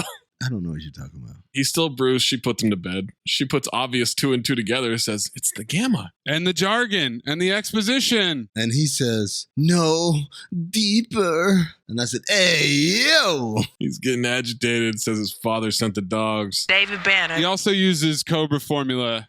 Gamma just unleashed in effect what was already there. Unleashed what? Me. It. Alone. We are Venom. He wanted me to change. He wanted me to change into that mindless Hulk. He said it. He said it. You won't like me when he says it. She asked what he can remember. It was like a dream. About what? Rage, power, and freedom. Next day, that car is fucked up. I don't know how she's getting home. Betty calls her dad. She's scared. Needs his help. Snitch ass Betty. Betty, super snitch. But then makes him breakfast. One final breakfast before she gets him sent to fucking military prison. Meanwhile, Father of the Year Ross, you know that Hulk escaped. You not worried about your daughter at all? She thinks his anger is triggering the nanomeds. Emotional damage can manifest physically. Like what? Serious trauma. Repressed memories. Oh, themes. Her father grilled him about his childhood memories. It sounded bad. He doesn't remember, though. Physical wound is finite, but with emotions, what's to say that it won't just go on and start a chain reaction? You know what scares me the most? Is that when it happens, when it comes over me, and I totally lose control. I like it. I like it. Yeah, baby. I like it like that. I like it like that. Music make you lose control. You like it like that. I got soul. I got soul. Hey, baby. He hears something, opens the door, and a dart. You got a fucking dart in your neck. I do like the way the frame slowly turns black, except for his head. It dissolves like he's falling into it. Cut to the helicopters in the desert. Comic book panels. Lots of multi-panels here. And we get this Arabic music that's playing, which is like that video from a few weeks ago about any movie set in the desert. Yes. There's always a guy, welcome to Marrakesh. There's always a black guy who's like, damn, it's hot out here. All right. They drop the cargo hold onto a flatbed truck. Take him to the desert base, deep into the bowels of it. Is this desert base blueprints on the screen? Why? Just to show us how deep into the ground it goes? Oh, yeah. This isn't the trivia, but it took them 3 months to get that done. They really want us to know this is deep underground. Ross says he'll keep him sedated for the rest of his natural life if he has to. You said I could trust you. I'm your father. Oh, really? That's never been mentioned. You can trust me to do what I think is right, not what you think you want. Suppose he gets out, has one of his little mood swings in a populated area. Yes, I'm aware of the potential danger. I'm also aware that he saved my life. Yeah, from a mutant French poodle. I'm indebted to him for that. He also put 3 men in a hospital and Talbot's barely walking. But he's walking, right? We find out later. It's fine. Ross says that he's a threat to him because he knows where he comes from. He is his father's son, every last molecule of him. Says he doesn't know his father, but he's doing the same work. So he's what? Predestined to follow in his father's footsteps? I was going to say damned. And I said, isn't that the same thing? As a scientist, she thinks she can help. She's like, this shit's too big for you. You dumbass science can't do this. This whole scene is compounded poppy talk. It's a poppy talk scene where they're talking about somebody else's poppy talk. What did David Banner do to him? I wrote, I think he told him to get like me. Same note too, bro. I said, David Banner, have you ever seen a Chevy with the butterfly door? Pivot, baby. That stunting is a habit. Get like me. Hey, you ever seen a Chevy with a get like me? Hey, you ever seen a Chevy with a get like me? Hey, you ever seen a Chevy with the butterfly door? Stunting is a habit. Put it in the air. Stunting is a habit. Put it in the air. Stunting is a habit. Put it in the air. Hey, you ever seen a Chevy with the butterfly door? Stunting is a habit. Well, only because stunting is a habit. It was this or be like a pimp. David Banner. Military storms Nolte's place. He's somewhere working on gamma machines, all pointed at him. He takes the nanomeds and gammas himself. How does he take those nanomeds, Zach? Does he suck it out of a hose? Pretty much. I got sucked off. Wow, that's a lot of semen you got there, Cartman. Yeah, I bought all that I could at this bank, and then I got the rest from this guy Ralph in an alley. That's cool. Yeah, and the sweet thing is, the stupid asshole didn't even charge me money for it. He just made me close my eyes and suck it out of a hose. Starts to fall and cuts himself open, but his blood is very gooey. It eventually gets reabsorbed into his body. Then he starts looking like a starfish. It changes color, camouflages into the metal. When he originally cuts his hand, his blood comes out looking like Cholula. It does look like Cholula. That's a good call. Eventually, it becomes the same texture, flavor, consistency, and color as the metal. It's definitely metal. As he's doing this, I wrote the implications of this power on masturbation must be fascinating. What?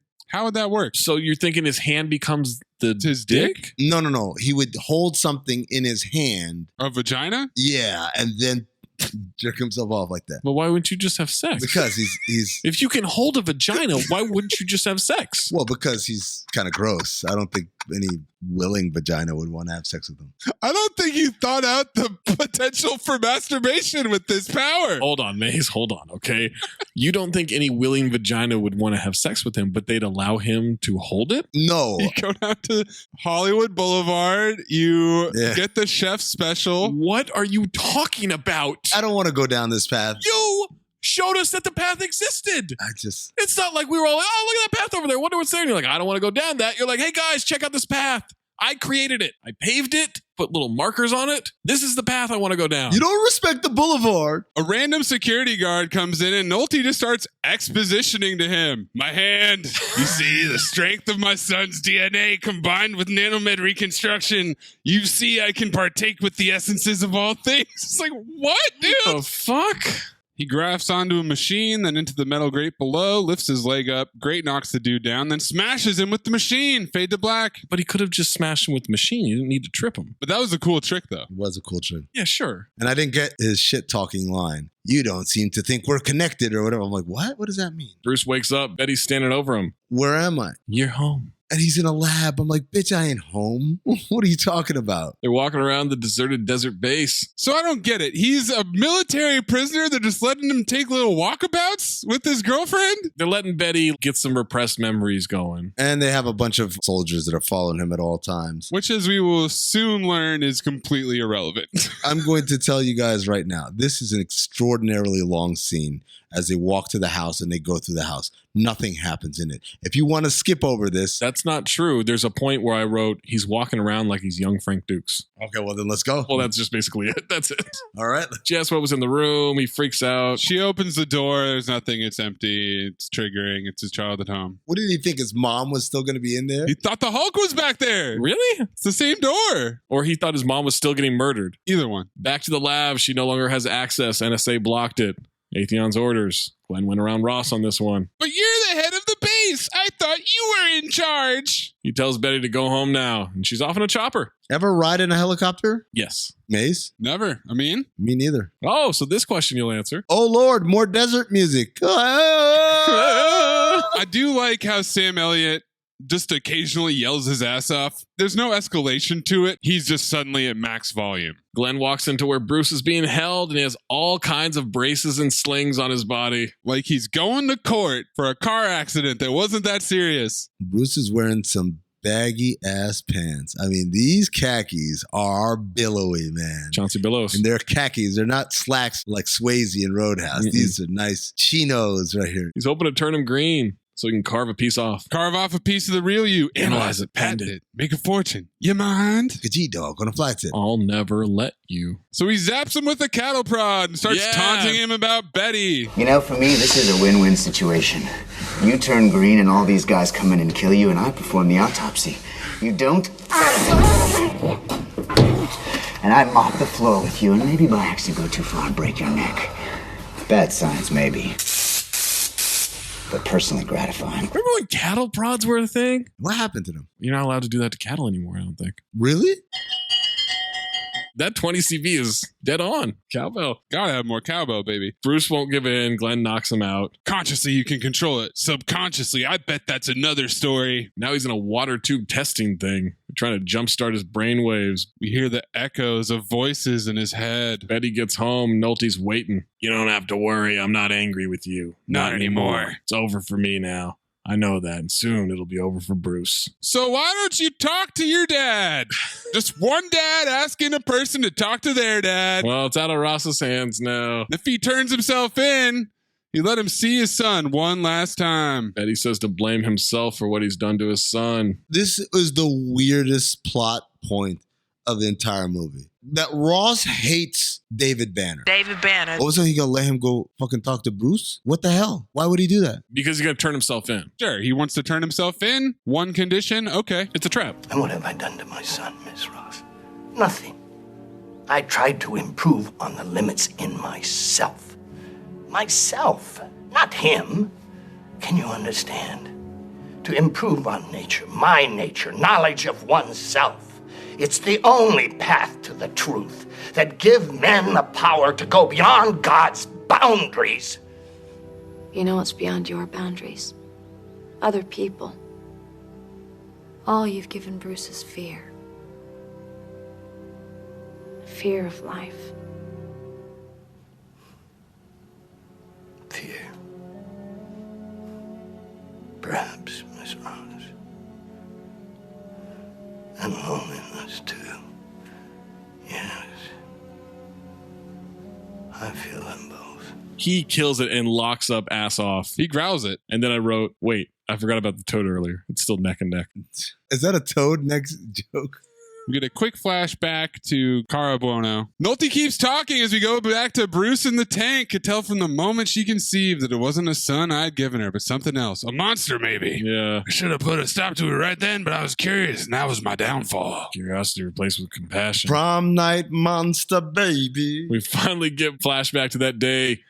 David went to kill Bruce with a knife. Mom got in the way. Knife and her merged. I knew I was doing a father's work, fulfilling a father's mercy, but then she surprised me. Mom is ass on here, by the way, as she like stumbles out to the desert with the explosion. My goodness. That is clumsy, accidental murder. It was if she and the knife merged. Merged. I don't know about that. That's what you're doing when you touch the vagina or whatever Amin was talking about. That apparently is taking masturbation to new levels. Brand new levels.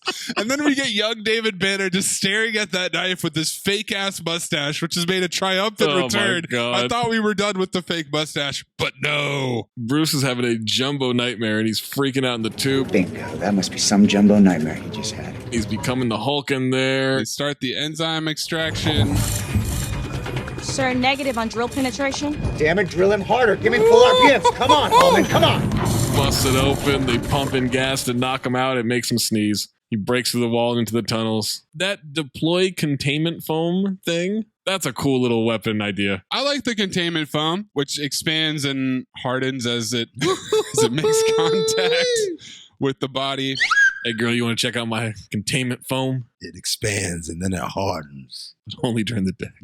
They start a pissing contest. Do you hear what the general said? I said lockdown. Glenn grabs a big needle drill gun out of a foam briefcase, limps over there, tries to drill him in the face. Gets knocked back as Hulk grows bigger yet again. So Glenn takes an M2, loads a grenade launcher. That shit looked like lipstick. So long, big boy. This fucking explosion. Shoots it. It bounces right off the Hulk's chest, lodges in the wall behind him, and explodes. And we get a freeze frame cutout of Glenn as he kills himself. I get it's supposed to look like a comic book panel. It looks so fucking stupid. It's the golden dumpster, though. Oh, I know what my golden dumpster is in this movie, and it hasn't happened yet. Just you wait. Ooh, what a tease. Ross locks down the entire facility. They send everybody after him, shoot him up. Nothing works. He's fucking it up. The whole facility. Ross says to let him out. They'll fight him outside. Hulk picks up the circular door and chucks it like a hubcap in a hurricane, Zach. Yeah. Oh, my God. File. He's running in the desert now. He's triple jumping miles. Takes a couple skips and jumps back to his childhood home. This motherfucker's flying. We get another flashback of his dad getting arrested. They're putting him in a straitjacket. And then his house gets blown up. And it blows him back. They send a shitload of missiles at him. He leaps away. Spray missiles that pop like popcorn. They keep sending bombs his way. He floats in the air for such a long time. This shit is so dumb. He sees the tanks firing at him. He runs up, flips the tank over, grabs it by the cannon, and Hammer tosses it away. Hammer throw, Olympic style. Like Hercules in New York. Yes. Oh, come on, Hulk. Oh, come on, Hulk. You get caught on a day abroad. He bashes the tank with another tank. He's using one as a shield. When fired upon, final tank, he bends the cannon into the tank hull. That's a go-to in cartoons where they bend the cannon. Yeah. Except in the cartoons, they fire it and then it shoots back on them. Thunderbolt has to call and give bad news to the president, who's of course fly fishing like the senator that John Travolta killed in Swordfish. Fly fishing also like the mayor of Los Angeles in Predator 2. I briefed the president on Angry Man. I assume that's what this is about. Angry Man is unsecure. Ross needs everything at his disposal. The president okays it. More Hulk leaping towards the Grand Canyon. It's just a nature documentary of him traversing. Yo, that's supposed to be Bush, right? And the black lady's supposed to be Condoleezza Rice, right? I think so. They don't mention it. They don't explicitly say it, but like, come on. Right. This motherfucker, meanwhile, is just fucking... He's just skipping. He's just having a skip. The wind is just blowing through his hair so majestically as he soars. I mean, my God. And all of a sudden now he's in Arches National Park. This motherfucker's playing hopscotch with our national parks. And the CGI on this, Zach. Oh, God. It's like a fucking screensaver from 1998. 10 years after Jurassic Park. He's looking at trees and rocks. Is he thinking about his moss collection here? Hey, guys, you want to look at some more moss and shit? Hops up on a ridge, then a bunch of helicopters surround him. He's overlooking the massive landscape, and the pilot just says, Jesus. Fires on him. He jumps on it, wrestles the helicopter to the ground, grabs a missile, chucks it at a chopper. Sees Ross. Now they can engage. He's running. He's knocking away missiles. Tango 1 is hot.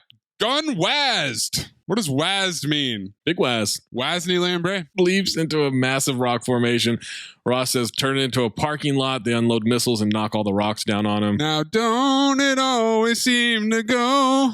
You don't know what you got till it's gone. Your parking lot is ready. They just fly away without confirmation of kill. Hulk emerges, he's fine. And they call him T-Bolt. Hey, T-Bolt. Hey, T-Bolt.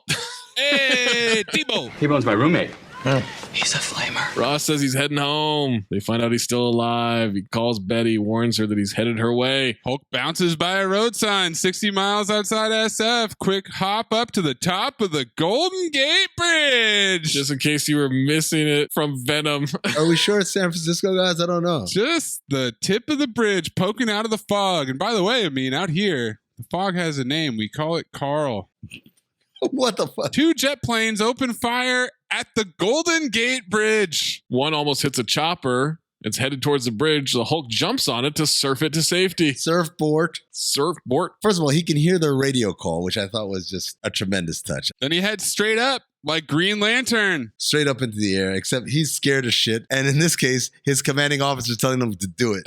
He'll pass out. The pilot is trying to be ass off here. Yeah, no. He's really going for it. I didn't mind it. You did a good job. He's fallen to Earth. Bruce is in a dream. He's shaving at a foggy mirror, wipes away, sees the Hulk. Hulk breaks the mirror, grabs him, says, "Puny human." He falls into the bay. They fire missiles into the water. Betty calls Ross, says she's trying to destroy him will just fuel the rage. You'll only fuel his rage. Make him stronger. Betty's literally watching it out the window while other people are playing chess and just having a lovely time at this military base. Is that Treasure Island, Maze? The base is at Treasure Island, yeah. Yeah, I think that's where she is because there are other people in the background are also in fatigues and stuff. Seemed like a pretty small splash for falling from the stratosphere, Yes. but what do I know? And they start dropping bombs into the bay. She wants to let her go to him. I want to go to there. Give him a chance to calm him down. This whole movie is Betty go holler at him. That's what the whole movie is. Yeah, it really is. Betty hollering at him is our only hope. Cut to something breaking the ground from underneath the surface as San Francisco month continues. This is way too much, guys, because he pops out of the ground at Vallejo and Montgomery. That is literally down the block from the apartment in Venom. Venom, Venom, Venom, Venom,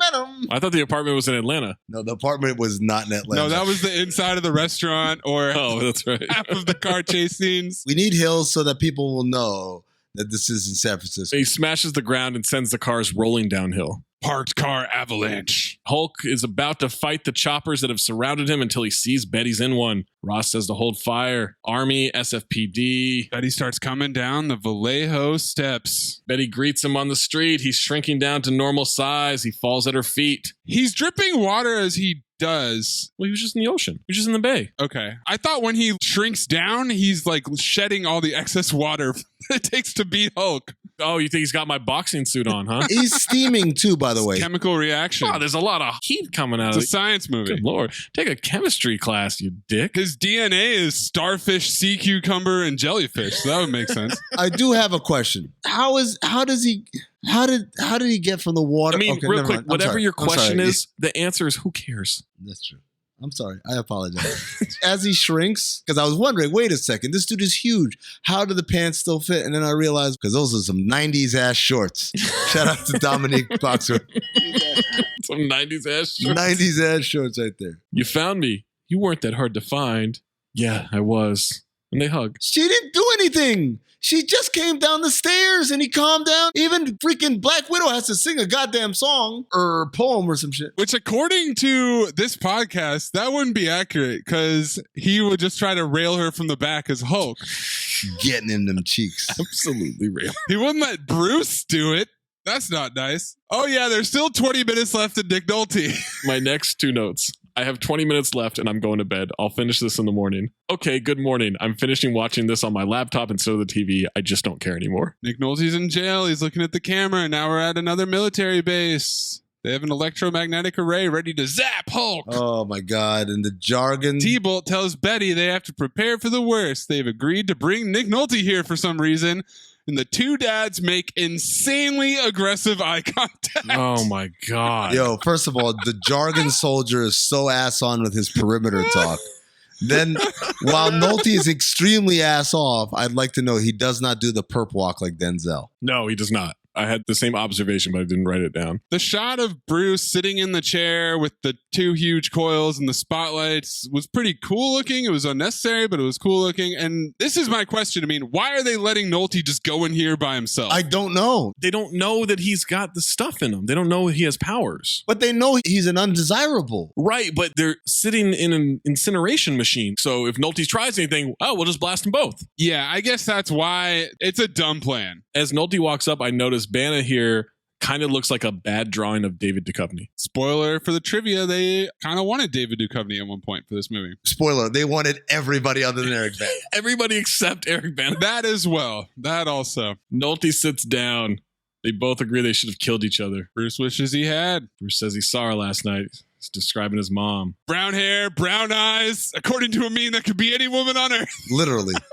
I mean, come on. Can almost remember a smell. It was like desert flowers. Ah, yes. Her favorite perfume. When he starts crying. This is one of the ugliest cries. It's not a cry. His face is completely dry. Like the desert he just came from. And this is the point where, Zach, believe it or not, it took me until now to say, we might have to rename Ass On. Oh, wow. This was the moment. Because remember, Michael Biehn solidified the naming rights to Ass On when he was crying in his underwear in the room, making faces. As he's trying to cry and not crying, all I could think of was Tropic Thunder, where Robert Downey Jr.'s character is like, come on, just let it out. And he scrunches his face really hard with his eyes wide. That's exactly what was happening right there. 100%. Nick Nolte was like, come on, just let it out. Go ahead and stop, son. It's all up to you. And like, he just kept scrunching his face. Don't touch me! All I needed was Matthew McConaughey to get on the phone and say, he cries, you cry harder. Maybe once you were my father. But you're not now and you never will be. Is that so? Well, I got news for you. I didn't come here to see you. I came here to see my son. My real son. The one inside of you. You're nothing but a superficial shell. A husk of flimsy consciousness ready to be torn off at a moment's notice. Bruce doesn't care, just wants him to go. Nolte says he found a cure for him. His cells can transform too, absorb enormous amounts of energy, but unlike Bruce, they're unstable. Son, I need your strength. I gave you life. Now you must give it back to me. Only a million times more radiant, more powerful. Stop! Stop! What? Stop! What? Think of all those men out there in their uniforms, barking and swallowing orders, inflicting their petty rule over the entire globe. Think of all the harm they've done to you, to me, to humanity. And know this, that we can make them and their flags and their anthems and their governments disappear in a flash.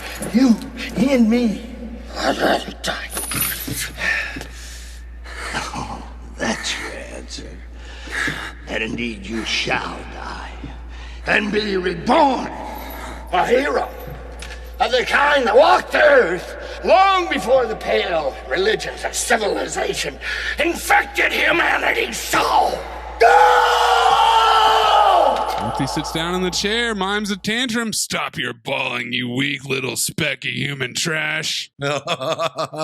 Golden dumpster nominee right there. The whole mocking of. And then he just takes a bite out of an electrical cable. Did he just bite the wire? Just bit the shit out of it. T-Bolt has just been sitting around this whole time waiting to kill them, apparently. But before he can hit the button, Nolte absorbs all the electricity and energy. He's grown into a massive Nolte of electricity. Bruce is starting to Hulk out. They start shooting at him. He zaps up into the sky like a lightning bolt. I wrote Nick Bolte. He supercharges it. We get little illuminations of him fighting Hulk in the clouds. That's cute. They just didn't want to do the CGI for it? So we just do some stop motion animation? I think it's because of whatever's going on with Nick Nolte. Okay. It's an artistic flair thing. I think it's laziness. I think they didn't want to make it. That's fair. I thought it was just, let's do another different type of fighting. Then we suddenly crash into a rocky lake. Now he's absorbing rocks. Hulk smashes one. T-Bolt locates them at Pear Lake. Calls up the task force. T-Bolt didn't. Some ass-on soldier said, "Sir, we found them at Pear Lake." And then he says, "Oh, it's a phenomenal drop in temperature." This exposition-ass soldier. When Hulk puts Nolte in a sleeper hold, he starts to absorb Hulk. Hulk runs him into a boulder, but he just absorbs into it. Hulk throws the whole boulder into the lake. He looks in the water and sees a reflection of young David Banner with that shitty mustache. That's not how that works with reflections. I've ever seen a survey with the butterfly doors. Now a water creature grabs him and chokes him. Keep seeing flashes of green light swirling around him, dragging him down. That's right. Keep fighting. The more you fight, the more of you I take.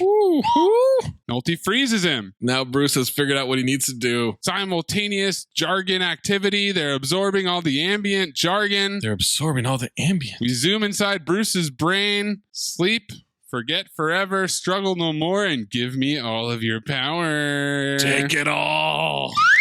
The ice cracks.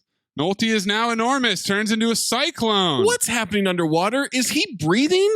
Are they in a bubble? It's like the toad before it exploded. Can the Hulk drown? I don't know. Jellyfish bubble emerges out of the lake with projections of Hulk, flashbacks, and memories. It's like going to the drive-in movies. Toad bubble. So what do? They drop a gamma charge bomb there. Massive green explosion. Sure. Thunderbolt looks sad. Why is he sad? I don't know. Is he sad this movie is almost over? Bruce is floating in the water. We get a flashback to young David Banner. And his fucking mustache. One more time. Have you ever seen a Chevy with the butterfly door? 1 year later. Zach, did you appreciate the 1 year later title card? Yes. Give it to me. When there's a time jump, give it to me. That's what I want. Which do you prefer? A title card says 1 year later, or a strange woman coming in and says, "So, off to college, huh, Bruce?" Give me both, actually. I need it really hammered home. Okay. Just really double down, you know? Also, my next note, remember those IMAX that were like lamps and stuff and they moved all over? Yeah. Oh, man, I had one. I fucking loved it. Never had it, but I sold them when I worked in the computer store on campus. Oh, it was great, man. I saved up for that shit. I saved up, I think, when I worked at Oakley, funny enough. I was going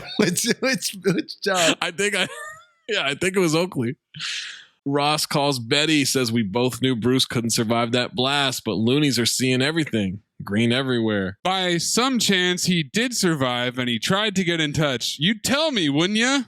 She knows she's under surveillance. Who cares? Get it the fuck over. She looks out the window. If he were alive, I'm the last person I'd want him to come to, because as much as I missed him, I loved him. I'm sorry, Betty. I'm so sorry. I know you are. Dad, poppy talk. Federal agents mad that she's flagrant, trapped in cell, and the laptop in the basement. More Arabic desert music. Hello!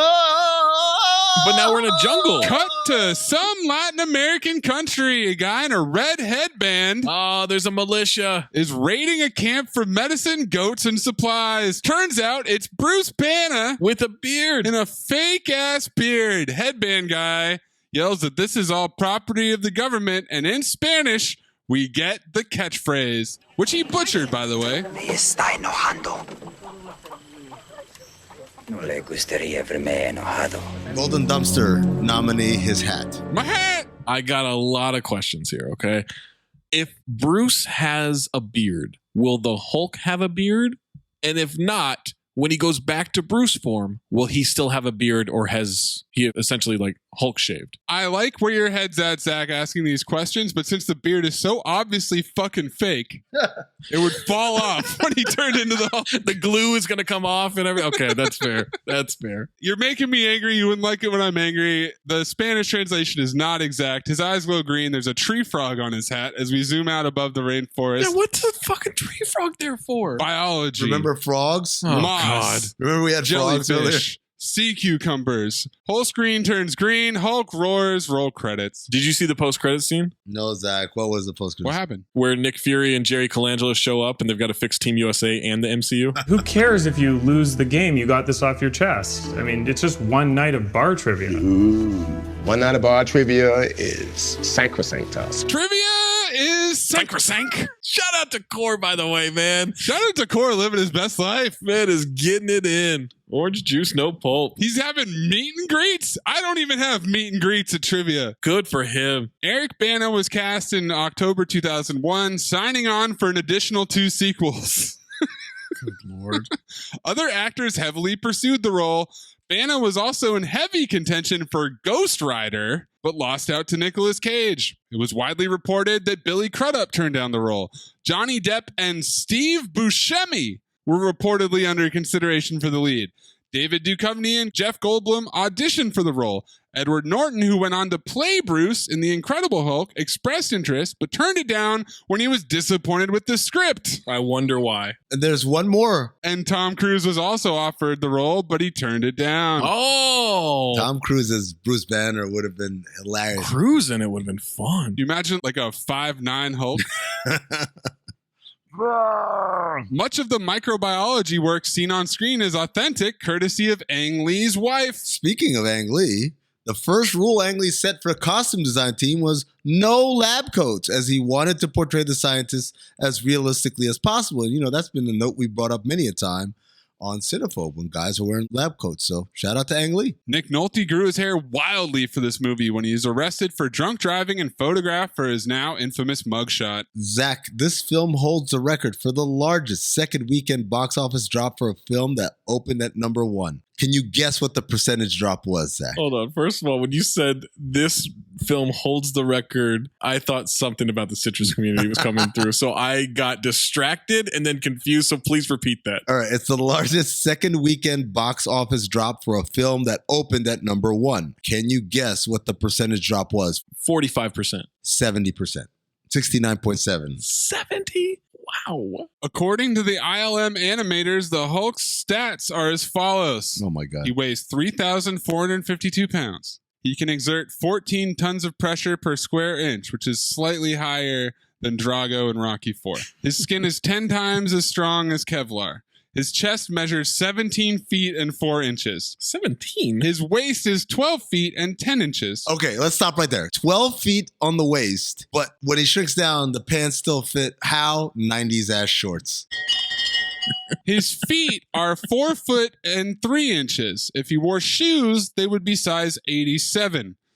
His neck is 6'9". His neck is LeBron James. He can move at a top speed of 300 miles per hour and jump 3 to 4 miles per jump. I don't agree with any of this. Ang Lee performed the Hulk through motion capture technology. Fantasies like Dr. Jekyll, Mr. Hyde, Beauty and the Beast, Faust, and Greek mythological tragedies were all influences for Ang Lee in making this movie. The amount of CGI involved in the dogfight made it one of the most complex scenes ILM ever did at the time.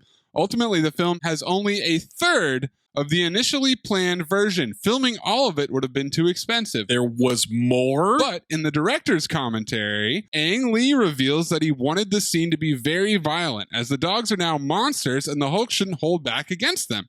In the novelization and official illustrated script, the Hulk kills the dogs differently and more viciously, snapping Sammy's back by jumping on it from a great height, using an uprooted tree to smash Lily against / through Betty's windshield, and squeezing Smokey's head / throat in his hands until his head crushed. The film was in development for 12 years, sufficient time for CGI to become sophisticated enough to render the visual effects needed. That's what we're going to call that? This film features the only combat missions ever flown, albeit simulated and fictional, by the RAH-66 Comanche stealth helicopter, whose program was canceled a year after the film's premiere with only 2 copies built. What let all the secrets out? If you were wondering why those helicopters look weird, that's why. The full name of Bruce's lab assistant is Jake Harper. He once shook hands with Dr. Henry Pym when the latter congratulated him for his cellular regeneration doctorate. That's right.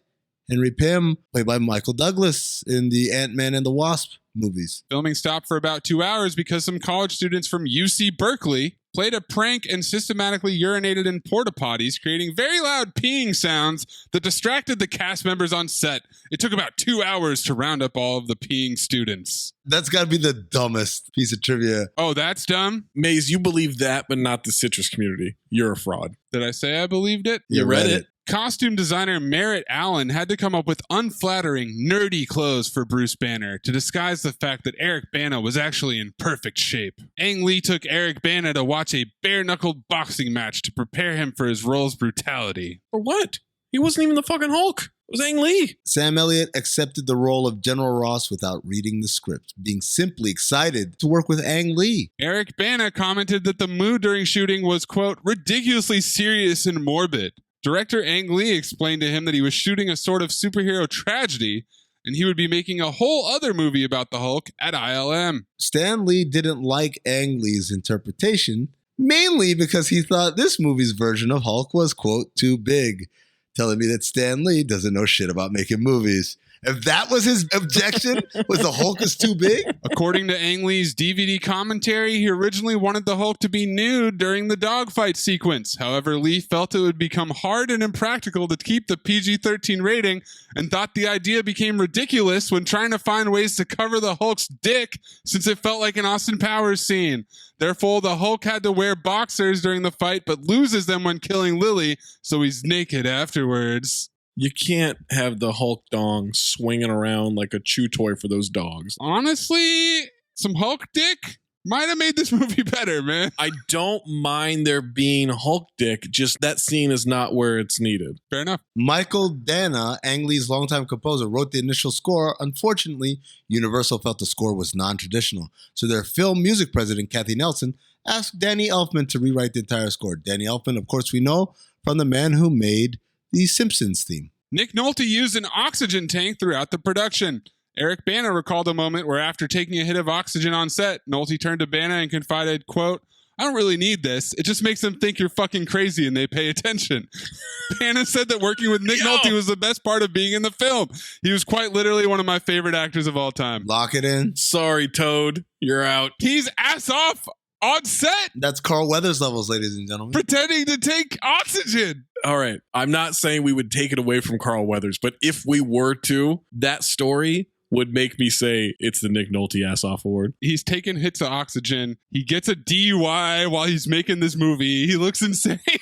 I mean, my God. The hair, I thought it was a wig. That's his actual hair. Yeah. I'm going to say it. I'll say it. If we had done this movie before Rocky IV, that's right, Baxter, we would have named the ass off award based on that trivia note right there after Nick Nolte. I'd like you all to do an experiment on a plant, something that may benefit mankind.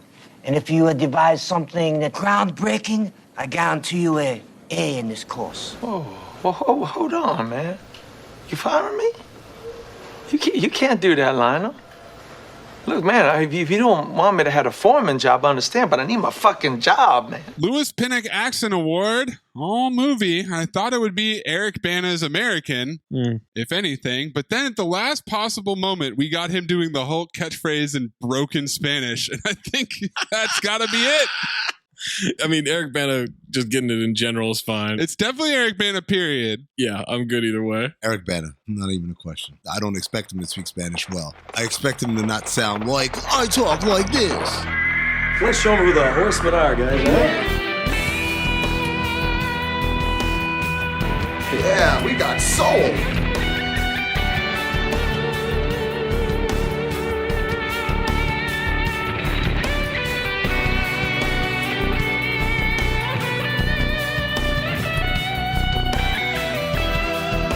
Five horsemen, as we mentioned, there was plenty of jargon and exposition in this movie, but then when you realize, however many minutes in, that this movie is just about a couple that used to date and their two dads' long-standing simmering beef. Again, it was Magic and Bird, and then Jordan came in and changed the game. The other thing is the two dads are the two best actors in the movie. Sure. That elevates and escalates the Poppy talk as well. I mean, the Toad's really good, but yeah. I wanted Poppy talk. Give me more pop. We thought Green Lantern was a new high for Poppy talk, and then this movie came along. And they doubled it. They literally doubled it. Really, everything that happens in this movie is just a byproduct of two dads having beef.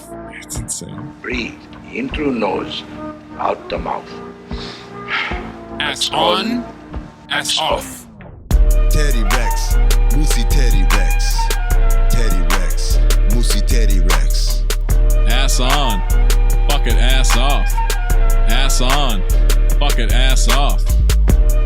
Michael Biehn Memorial Ass On Award. There's no doubt about who it is. Are we renaming it?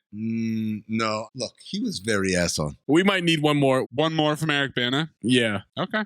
Carl Weathers Memorial Ass Off Award. The Toad. We've got Zach's friend Freddie the Frog. We've got Sam Elliott as T-Bolt. Nick Nolte as David Banner. And I'm going to throw in Ang Lee directing his ass off.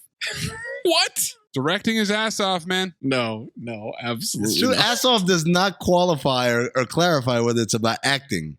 It just is ass off. Right, but apparently he was also the Hulk. That Hulk is ass on. Oh, that's harsh. I think that's going the extra mile. I think that makes him more ass off. The trivia supports the Ang Lee thing. The ridiculous style supports the Ang Lee thing. Oh, really? Was he breathing into a fucking oxygen tank just because? Look, I'm fine with Nick Nolte winning. That's totally okay with me. I'm just saying that Ang Lee deserves to be nominated. I don't agree. Okay. Unless you want to start getting into the transportation department off. Oh, no.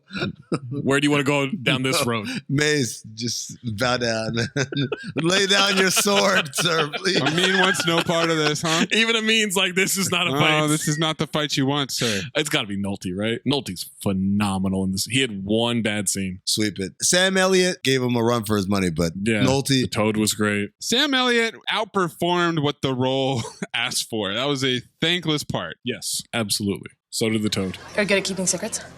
Absolutely. Because I've got a present for you. Secret present outside by the dumpster. Is it a baseball mitt? To fit you like a baseball mitt, like a glove. I hope. Golden Dumpster nominees: young David Banner's fake mustache, Ang Lee's directorial style of the multi-panel shit, the way that Sam Elliott says mutant French poodle, Glenn blowing himself up with a grenade launcher, and Hulk hammer throwing a tank. Don't forget Hulk killing dogs for Amin. Hulk killing dogs, Banner's hat at the end. What have you had, Betty? Like one beer? I like that line. That was good. I like that. But my Golden Dumpster boys. The Hulk standing in the door. Yeah. Did you get the Hulk standing in the doorway? The Incredible Cut Girl. The Incuckable Hulk. 90s ass shorts. No. All of those are really, really tempting. But after he gives a speech, he sits down, he mocks Eric Bana's terrible acting. And then he gets up, grabs the wire, and bites the shit out of it. Golden Dumpster. My Golden Dumpster is going to be when Glenn blows himself up with the grenade launcher, complete with the silly, cartoonish cutout. Mostly just because of how cocky he was and how annoying that character was, and then he died in such a spectacular way. Oh, also nominate the containment foam. I like that. Good call. Zach, what's your Golden Dumpster? My Golden Dumpster is going to be those old iMacs that pivoted. Oh, yeah. I got so excited when I saw it. I was like, man, that was a good computer. I really liked it. Yeah, those old iMacs. What a time. Old iMacs that pivoted. Yeah. Okay. Mark it down. Man, I appreciated the fuck out of that computer. Great time. Well, I mean, you didn't want to pick it, but you picked it, motherfucker. Motherfucker. I like that. Cobra File. Ang Lee gets a lot of shit for this movie. People in the reviews at the time, people in reviews in retrospect. But I stand here to tell you that Ang Lee's part of this Here we go. was phenomenal. It's so typical. I think that if you go to Ang Lee and you ask him to make this movie, this is what you're going to get. I actually agree with you here, man. I thought it was beautifully shot. Visually, it was amazing. I thought the script was awful. Terrible. It was an awful script. He's not responsible for that script. He's responsible for taking that script and making it visual. And in that regard, I thought he did an amazing job. It was bold. It was different. I really salute him. And I remember when I watched it in 2003 with my brother, I loved it because of how great it was visually. What? I loved it. I walked out of the theater like, what a great movie. Because I felt like I just watched a comic book. That was different then, and it's different now. I've never seen a movie that was shot like it. I've never seen a movie that was shot like it. Definitely not. Having said that. Oh, you're that piece of shit, Sin City. Having said that, 2 hours and 20 minutes.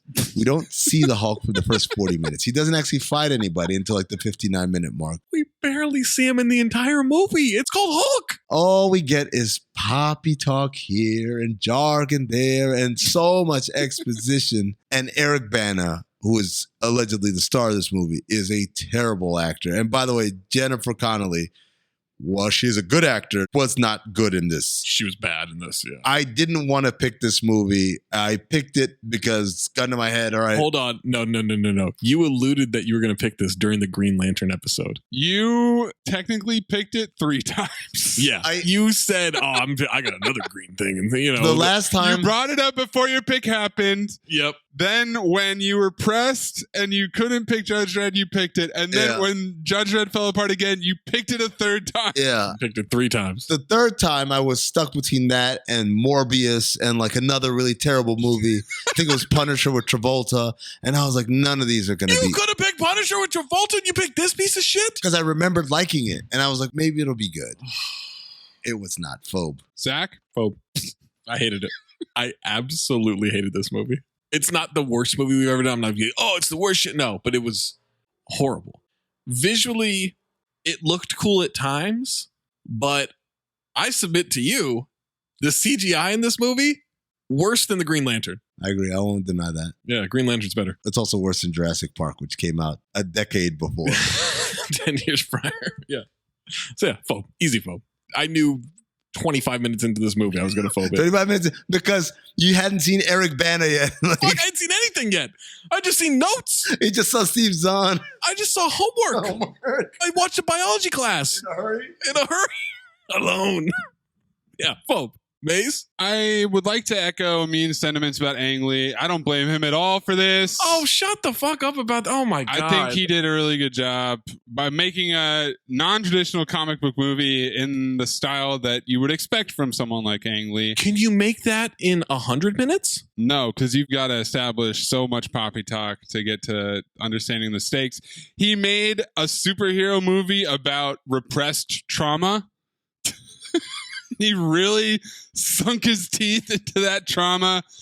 What it really came down to for me, because when I think about this movie from my memory of it, from when I saw it 19 years ago, I remember the wind blowing in the Hulk's hair, and I remember a lot of existential exploration of what it was like to be the Hulk in an artistic way.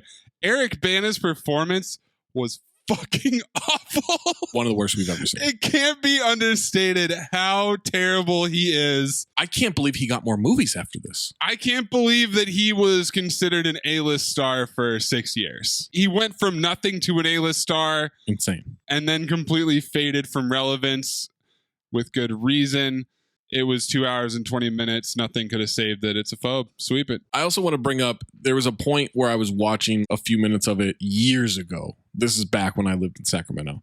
And there's a point where like he's leaping miles at a time or whatever. And I was like, that's stupid. Like the Hulk can't do that.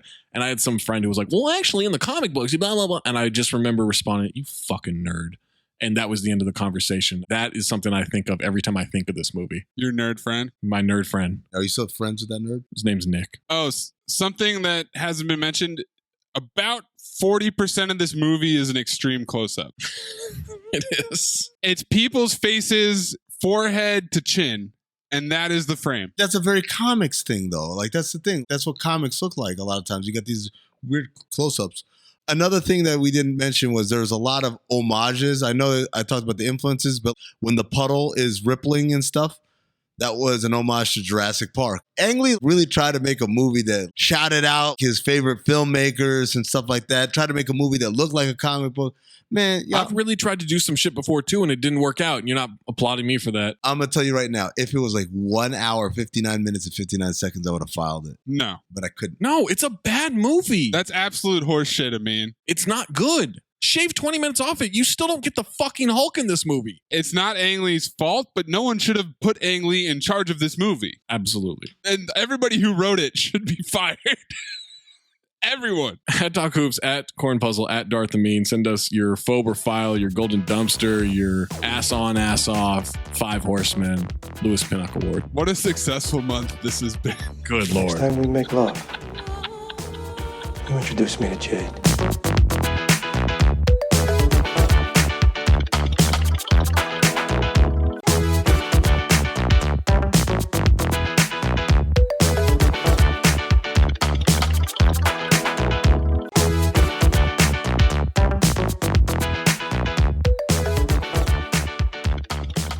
Let me just say what I think should happen, okay? No. I think Mayes should end up winning the poll. Wow. For Venom? What a film noir, I mean. Oh my God. After he tried to bury me and tell me that Green Lantern was so much better than Venom. Venom. No, here's the thing. I can be honest. I don't have to censor anybody else on this podcast like a coward. Oh, wow. Like you did on the last one. Well, apparently I don't have to censor you anymore either, because now you're propping me up. This is beautiful. No. If I'm being honest, thinking of how everyone's going to vote, we picked 3 horrendous movies. I didn't think that we would possibly find a greener, poppy-talkier movie than Green Lantern. Somehow we did. I promise you, if I lose this poll, next month we're going to bring it. I don't know what these other losers are going to pick. Can next month just be movies we actually think are good month? Oh my God. Yeah. Like, can we get out of this hole that we're in right now? We got to pick an actor, right? An actor for next month? We can do anything we want. I like to alternate actor theme. I do as well. I'm just saying I would like to cleanse this podcast. I know who the actor is going to be if I lose the poll. But that's the deal. You got to vote in the poll. You got to vote for one of these movies: Green Lantern, Venom, or Hulk. Venom. What if they just decide not to vote? Yeah, like there was 0 votes. You keep refreshing. There'll be 3 votes. It'll be all of us voting for our own one. The winner is one step closer to a wild card. I will remind you, Amin is at 2/3 of a wild card. Me and Zach are at 1/3 of a wild card. And the loser of the poll gets to decide the next month. And whoever gets second gets Bupkis. Diddly Squat. Bubkiss. But what's next week, Zach? Next week, we have our special guest episode for comic book / superhero month. And it's not Mike Ryan for Judge Dredd. It's not Mike Ryan for Judge Dredd. I know better. No! I've asked him. His schedule is not open. His schedule is fucked. We all know it. We can all accept it. We can all admit it. We're blaming his schedule, not Amin. But you know what we do have? We have a little opportunity to go back in time. Okay? Ooh. That's what we can do. Okay. Peggy Sue got married. Does that qualify? What? Peggy Sue got married. You never read the Peggy Sue? Based on the comic book. Yeah, the Peggy Sue comics. Whatever. We're going to go back in time, okay? We're going to sharpen our weapons. We're going to maybe eat some pizza. We're going to maybe say cowabunga. That's right. We're doing Teenage Mutant Ninja Turtles 3. That's right. The third one. We've done Secret of the Ooze, but our special guest to help us out, it's someone I'm bringing in from our network of friends. That's right. The one and only Jason Concepcion. Oh, the Immaculate Concepcion. Jason X. David Banner. Hey, ever seen a Chevy with the butterfly door? Stunting is a habit. Get like me. Hey, ever seen a Chevy with a get like me? Hey, ever seen a Chevy with a get like me? Hey, ever seen a Chevy with the butterfly door? Stunting is a habit.